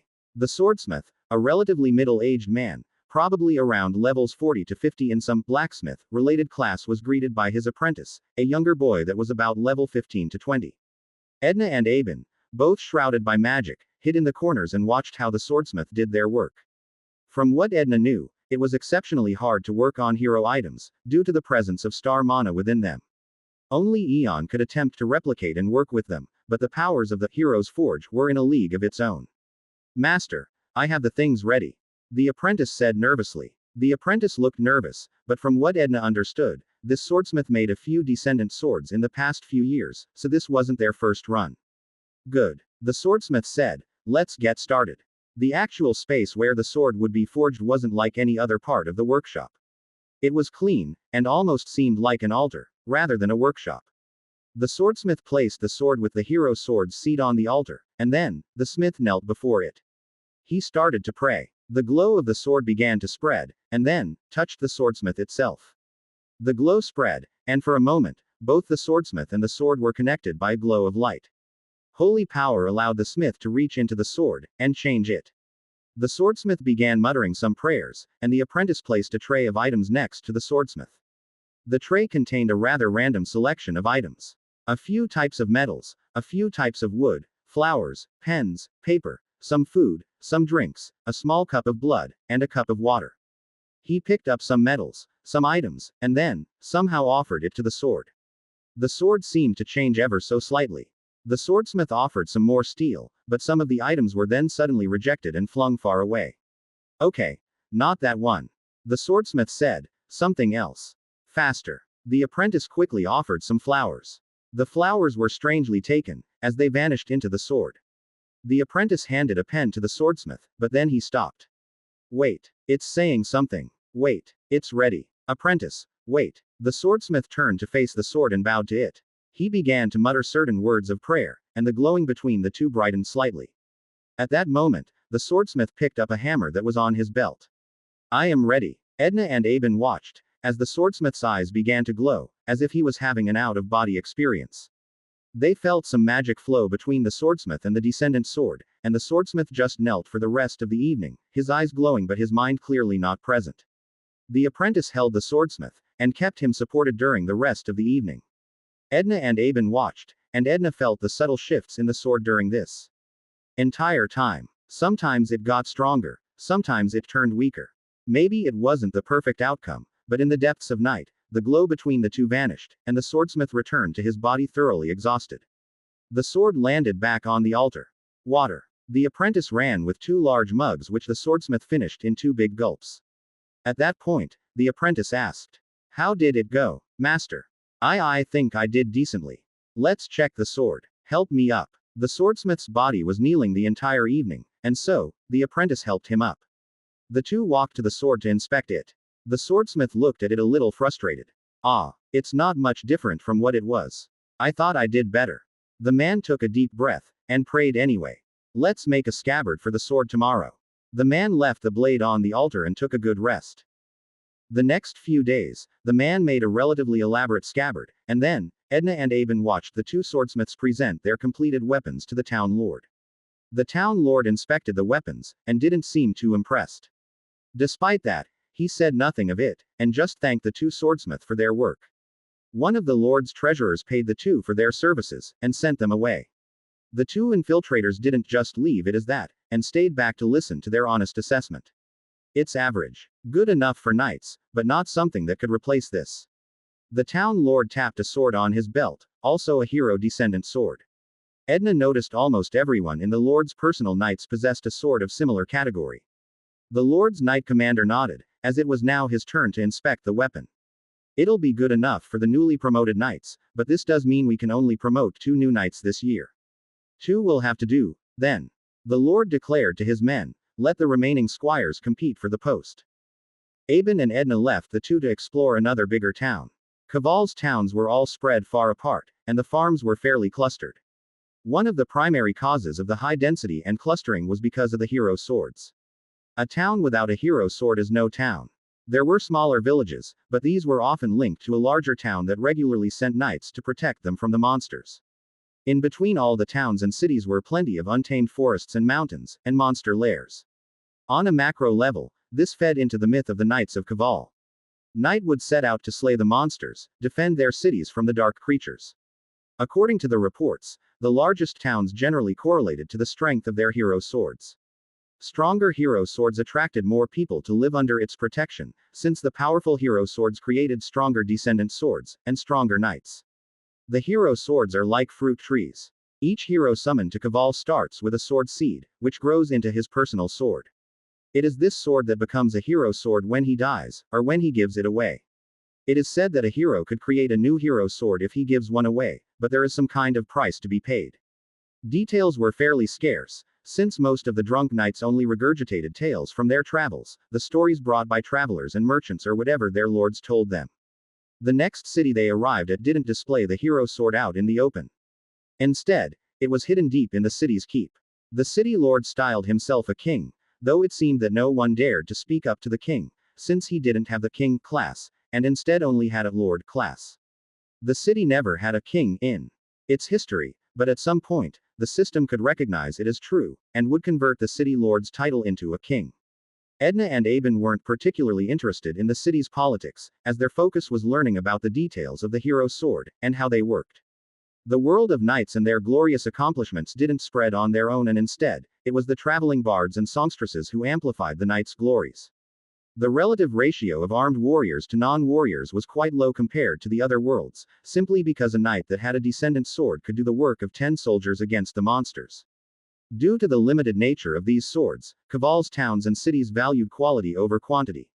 The largest amount in any city were the squires. Squires who were soldiers in training but have yet to receive their descendant swords. Even in a city with 20,000 to 50,000 people, there were only about 2,000 actual squires, and about 100 to 200 knights. On the other worlds, the military's strength was at least 3 to 5 times the number. High-leveled knights who were level 60 to 80, and outfitted with the descendant swords could slay demon champions. It's a virtuous feedback loop, where a small number of strong warriors slaying demons and monsters meant less sharing of experience, which created even stronger warriors. This specialization also meant there was more resources and manpower for more artistic pursuits and specializations. Bards, woodworkers who made a range of instruments, farmers, brewers, the priest-smiths, and many other kinds of frivolous entertainment. Here in one such larger city, that was in full display. Taverns with beers, dancers, singers and bards were all over the main street. It was common in Kaval that the temples and the workshops were often located next to each other. The priests of this world prayed to a range of gods, and unlike the other worlds, Kaval's temples worshipped a pantheon of gods. Hawa, Nera, and Gaia. The Kavalians referred to these gods as the three swords of gods, and they often pray to all three together as three. She's around here. Aben reached a quiet home located in the workshop district of the city. It was a small, slender home that was probably once a workshop, but the workshop was now replaced with a small garden of flowers. Walls replaced with open windows for the sun. Their goal was an old priestess and a great sword whisperer. In her youth, the rumors claimed she made powerful descendant swords. But mainly, because she was really old, and thus knew things many didn't. Aben checked. She's inside. Got it. Edna knocked on the door. Let's go. Hello. We're looking for Priestess Shuan. I'm not a priestess anymore. The old woman responded. Edna grinned. Then we're looking for Shuan. We wish to speak to her. Come in. The former priestess's home was clean, and well lit with ample sunlight from the large windows. The living room was fairly narrow, but it didn't feel that way. Two of the walls were decorated with scabbards, their swords nowhere to be found. Sit. Sit. Do you want some tea? What can this old woman do for you? Edna and Aben smiled, and so Edna started. That would be nice, but we're here to learn about the past, and the hero swords that are all over our world. Shuan smiled, brewed a pot of hot tea and sat down on the table with 3 cups. Aben quickly helped her pour the tea. Oh, you want my story? Yes, Edna said. That's probably the 3rd time someone ever asked, and in the first 2 times, it was a hero. Are you a hero? Shuan smiled. Edna smiled back, and shook her head. No, most of these worlds didn't have an appreciation of the truth and history. They were busy surviving year on year, and even when they did create documents about history, it often spoke about the glories and achievements of their cities, kings, lords and knights. Things about the nature of hero swords would be mentioned in passing, but not much attention was given to them. The swords were how things are, and how things were, and how things will be. Someone like Shuan with her long history, knew and seen a lot of things, and interestingly, it was only people like heroes that would think about speaking to someone like her. The woman was old, and at almost 300 years old, it was probably the limit of her level extended lifespan. And if you're not the hero, why should I tell you? Shuan said. Edna smiled. What would it take for us to hear the truth? Shuan found that funny, and nodded. I jest. I'm an old woman happy to talk about my past. Too bad few want to listen and many have long forgotten who I once was. Where should we start? What are the hero swords? It is what you know. They are the remains of the hero's journey. Each hero arrives in our world with a seed, which with their nurturing, grows into a powerful weapon. Depending on the 3 swords' blessings, the swords gain different types of powers. When I traveled with the hero Yuru so many years ago, he would visit each old hero sword and he would then imprint a memory of that hero sword into his own. The old heroes gain a wide variety of powers, because they can summon the swords they have met during their journey to aid them. You traveled with the hero? Edna asked. Yes, I traveled with 2 heroes, actually. Yuru, when I was a young woman, and later Zahar, when I was an older priestess of the sword. Shuan said proudly. But it's an old story, that was maybe 200 years ago. Back when the 3 or 4 heroes arrived and I was the one chosen by the Lord to accompany the hero and provide my wisdom. But why? Edna asked. She knew why, but she wanted to hear it from her. Heroes need knowledge. They need company. They need someone to be there for them, care for them, and love them. Shuan said frankly. They are fragile men and women, and even if they have strong powers, the temples know they must be cared for, and the temple wanted children from the heroes. Oh, did you have any? Shuan smiled. Yes, my grandson's now the knight commander of the city. Of course, the hero's blood is a little diluted, but still. But, why? The former priestess laughed. Why else? Our children can draw more out of the hero's descendant swords. Ah, Edna chuckled. So, these hero swords, what else do you know about them? What's something we don't know? Ha, such a hero way of asking questions, I'd almost think you came from their world. Shuan laughed, but talked anyway. Well, the heroes Zahar gave away one of his hero swords when he was level 90 or so, just because he saw a village that was really vulnerable and wanted to protect them.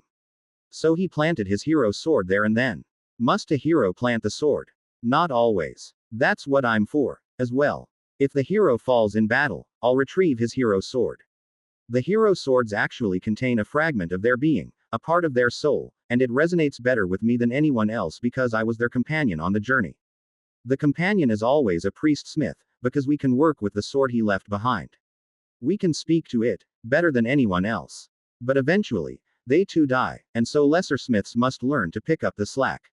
Is it always a girl? Edna wondered. Not always. A man is fine, as long as the two have a strong friendship. Sending a woman to be a hero's companion has its challenges. Since a woman may find the hero less appealing and there's a lot of complicated feelings that don't make us a good companion. I was lucky that I liked the two heroes I was assigned to, but it's not always the case. Romance and love isn't necessary, all that is needed is a strong connection that the hero sword inherits. Are you two trying to be the next hero companion? There should be a demon king in another 5 or so years, but it's hard to say whether there will be a hero. Edna just nodded. You can say that. Hopefully they send more than one. It rarely ends well with only one hero. Shuan said with a sigh. So, a hero can create a second hero sword. Edna tried to redirect the question back to the earlier question. Why not create more? The world clearly has space for many more. Each new hero seed costs levels. 5 to 10 levels of the hero's hero class, and the new hero sword starts from scratch. Shuan said. Starting from scratch? Edna asked. Do the hero swords have levels? Yes. The old woman smiled. They are special like that. They are a part of the hero, and so, each hero gains 2 sets of levels. One for himself, and one for his sword. Once given away they stopped growing, the swords transformed into the objects you see out there, but they gained some other abilities to protect their new home. Edna's mind immediately thought of Eon's idea of creating a living weapon. That was possible with a Titan soul, but here, the hero's sword was doing something else altogether. Do you think we can do something similar? A living weapon that's so powerful that we could use it on the demon sun rings? Edna asked. Something that outlasts even the heroes. If the hero swords were living weapons, then the natural idea was for a hero from Kaval to gain power across many, many worlds to create a superhero sword. Or whether they could make something with a Titan soul, and push the living aspect to its limits by cobbling multiple Titan soul-like weapons together. This makes this world a dilemma for us. If we stop hero summons, we're fulfilling our end of the bargain, but we wouldn't be able to experiment with the heroes. Edna said. I'm being a little selfish, but I really want to see what it's like to have these living swords pushed to the limits. Could they be more powerful than the heroes themselves? Then we should let Eon know to just hold off on this world. I think we could afford a delay to our plans. Aben wondered. Skipping one cycle is what, 10 or 20 years? Eon could wait that long, no problem. Edna agreed. Eon won't be the problem. Time is hardly a concern for him, and waiting a decade more or two is indeed nothing. I am more concerned with my peers.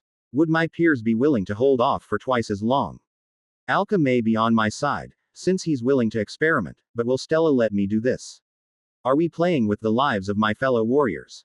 We could let the Demon King appear but don't kill it. Leave it incapacitated and allow the summoning of heroes to trigger. Agreed. That's possible with Lumof's powers and my swords. Now, I'll have to convince the rest of my domain holders to hold on for a little longer. 311. Faith. 311. Year 280. Hawa, how long do we have to wait if we plan to hold off on rescuing one of the worlds? Lumof asked the object in his hand. Edna's encounters with the hero swords made me wonder whether we could replace it with another world. There was silence, at first. If it's one world, perhaps another 5 years, so all in you may have to wait and hold these worlds for up to 35 years before I gather enough faith points. 35 years. In a way, that wasn't a bad amount of time, since we could reinforce our hold on these peripheral worlds, and replenish the strength of the Valtrian Order and Valthorns. 35 years was enough for 1 to 2 generations of new warriors to join our ranks. Though a part of me wondered whether it is enough to attack the demons, I realized that at this moment, it didn't matter. We'll just have to get ready. If we are not, we will take a step back and rebuild. Do you have domain holders under you? Lumof asked. Yes. A few. They care for some of my core worlds. They serve as my voice to my people. What do you do if they get too strong? Why would they? It gets progressively harder to get stronger under the old system, and they would have to constantly seek out battles.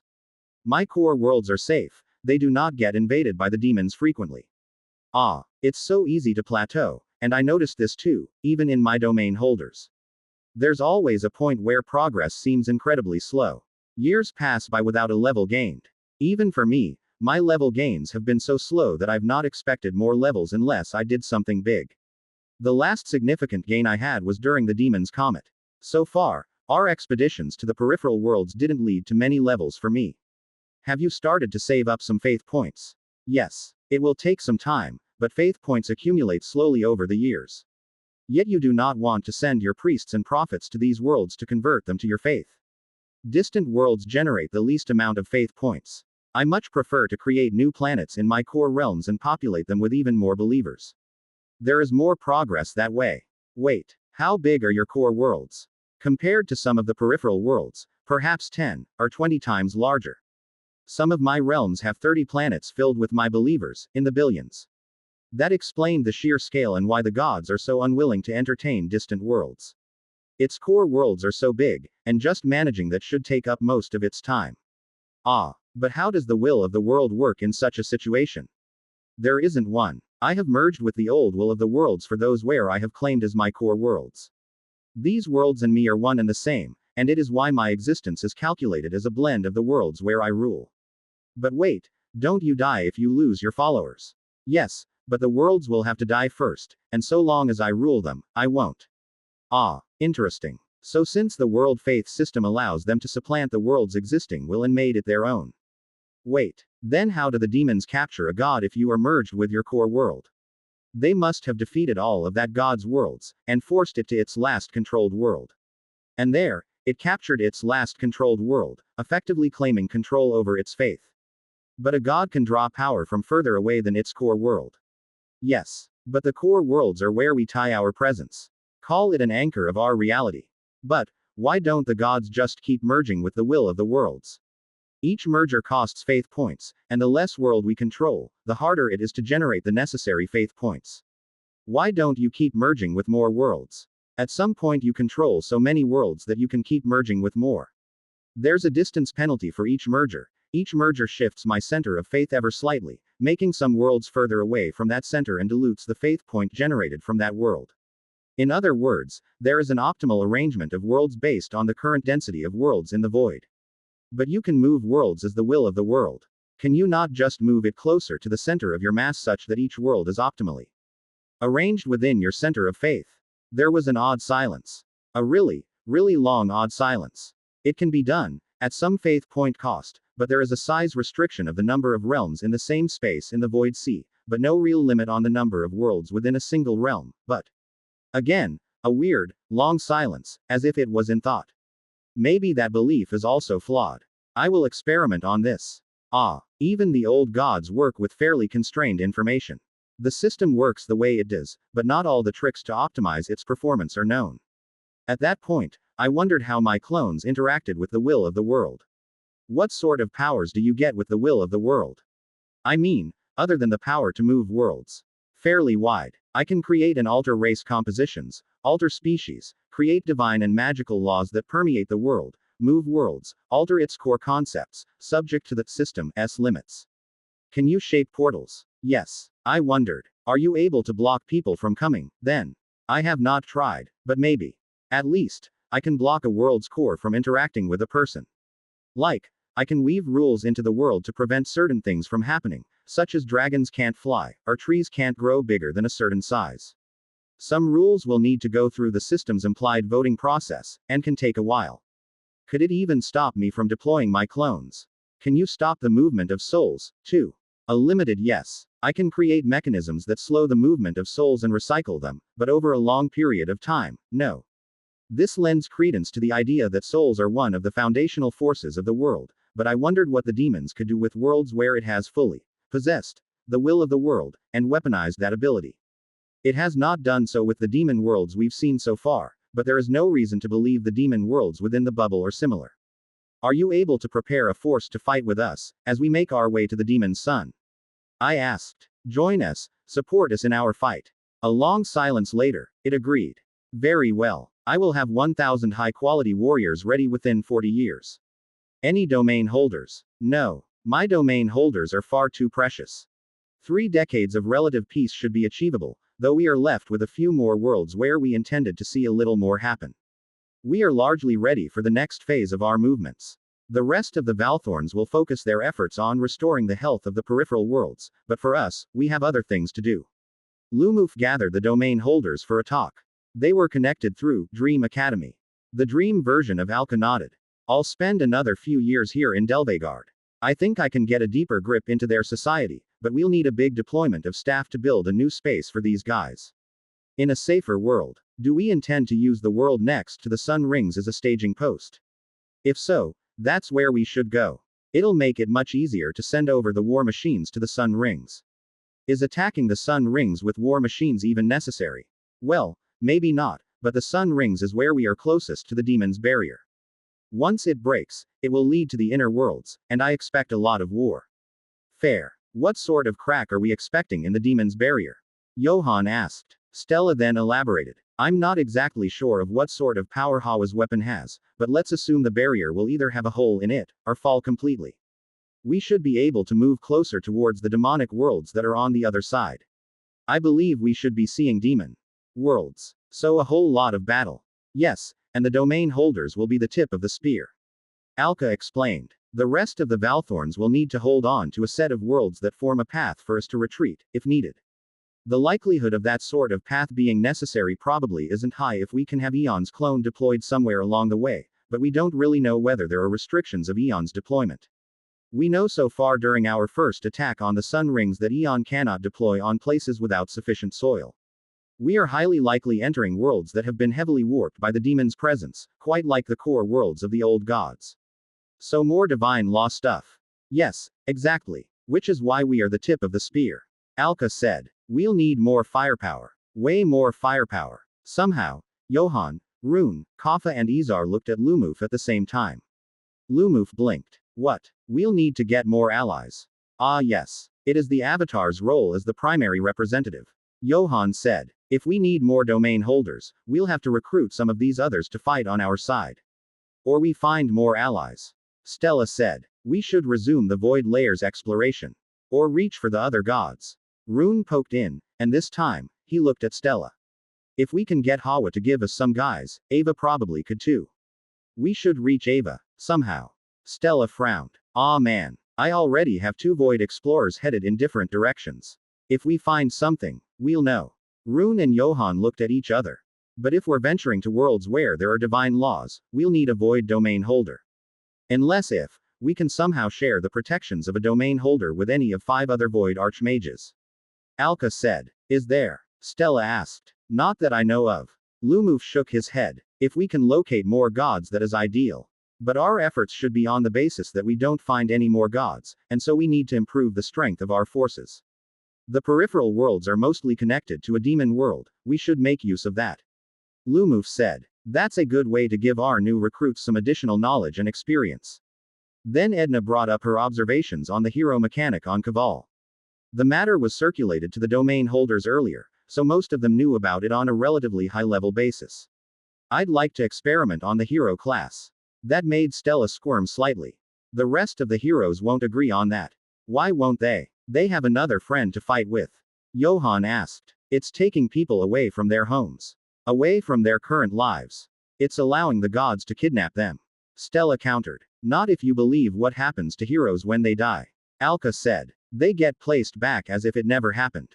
Nothing really was lost. It's like a dream. We have no way of proving whether that is true. Stella countered. I don't like this. We're allowing the system to take one. Alka looked at Stella, and frowned. Just one, Stella. Think of the lives we can save, if there's a way to make a super powerful living weapon. Something that we can then use on other worlds as well. There's ways to do that without the heroes. Stella insisted. Edna already has her quest swords, why can't her quest swords do something similar once she gains more levels? Stella. It will end on its own. It's a matter of time. Alka countered. The more we can learn how the world works and how some worlds integrate the hero summons into its natural ecosystem, the better equipped we are to deal with the consequences. Kaval will have its end of summons eventually, and I think Edna has a point. One hero. One summons. That's it. No. Do you want some time to think about this? Alka tried to brush off her rejection. Eon, we have to stop this cycle of pulling people from our worlds. Stella said. Stopping hero summons is a good thing. But I wasn't so sure. Twin space. Land of the plenty. Land of the overpopulated. Kaffa, Rune and Johann arrived and found the chaos even more overwhelming than the overpopulated cities of the central continent. Somehow, the population here was just bigger. People here just had more children, and children grew up faster. Fertility levels were high in every race, and it seemed the minds of the people were very much inclined to have children, and we discovered they were indeed wired differently. The souls of humans, lizard people, elves, dwarves. All slightly different. Their minds favored children, even though as a society, they don't seem to treat their young very well. Instead, they generally were left to fend for themselves, though crimes on young hungry children were rarely punished, unless severe. But there was a price to such a different mindset. A price paid, in another form. The level caps on everyone were lower. No one got above level 75 in this world. 10 levels of difference, and in return, a land slightly smaller than the central continent housed 10, if not 15 times as many individuals. Maybe even 20. Kaffa found the place pleasant. He was always fond of crowds. Lizard folks generally were comfortable with crowds. It didn't bother them, and their minds were able to shut out the unnecessary noise. The demon continent is the promised land. Matriarch Hoya stood on top of the podium. A crowd surrounded her. Our divine god Eon has a vision, a task for us all. Once we reclaim the demon continent, it will be transformed into a land of plenty. Enough to feed your family, your friends, everyone. The crowd listened, as Hoya's, a seed for the masses, spread throughout the entire plaza. Eon's warriors await us on our journey. Our path, my fellow brethren. Our divine God calls on us to prepare for this journey. A crusade of our own to purge the unholy from our world. The reward is a new promised land. A land that is fertile, where minerals and resources are plentiful, and our God's men will be there to help us. So, my brethren, we must make the journey. Our crusade awaits. Rune and Johann kept watch, just in case anyone tried something. But Hoya had enough artifacts on her to block a demon king's attack. The crowd's buying it. A lot more than I expected. Johann said, and realized a lot were nodding. Some were swayed. A few walked up. Hoya bought a building later that day, and officially set up the first temple of Eon on the world of Twinspace. A total of 3 matriarchs and patriarchs of the trilogy came to Twinspace. The act of converting these masses into believers, zealots, was the first step. Once they gained scale, they would convert even the nobles, and from there, the preparations for the Crusades would be on the way. The first Twinspace Temple of Eon was located on a harbor city. It was ruled by a local king. There were soldiers, but anyone could tell that they were hardly loyal. They were only doing it because the king paid them. How easy it was to sway the hearts of these lost sheep. An offering of food, a blessing from a priestess, and a light touch of borrowed divinity, and Hoya turned a group of lazy, unmotivated guards into her own private army of eager zealots. It's quite scary what she's doing, Rune said, as each of the matriarch and patriarch somehow converted hundreds and thousands of regular civilians into believers of the Eonic faith. Similar to Alka, Hoya and the priesthood went down to the people, and converted them. First, the ruling institutions will fall on their own, once the legs they stood on collapse. The powerful may have higher levels, and are stronger, but in the end, the benefits of that level only matter if they have someone to lord it over. With the Temple of Eon, and the power of the matriarchs, it would be easy to resist their attempts. In 2 months, the Temple of Eon on the shoreline cities had grown to thousands, winning over soldiers and citizens alike. The nobility began to notice, but by then the Temple of Eon was already sizable, and some began to whisper directly into the nobles' ears. In that shoreline city itself, the fire now reached the city's lord. The demon's continent is actually our promised land. A zealous converted officer explained to that very town's lord. The lord was furious. We must join the Temple of Eon on the crusade to the demonic continent. Our suffering all this while was because we allowed the demonic continent to remain corrupted. What ridiculous claim is this? How are the other temples not crushing this fake priestess? The lord stared at the converted officer. The rest of the guards looked tense.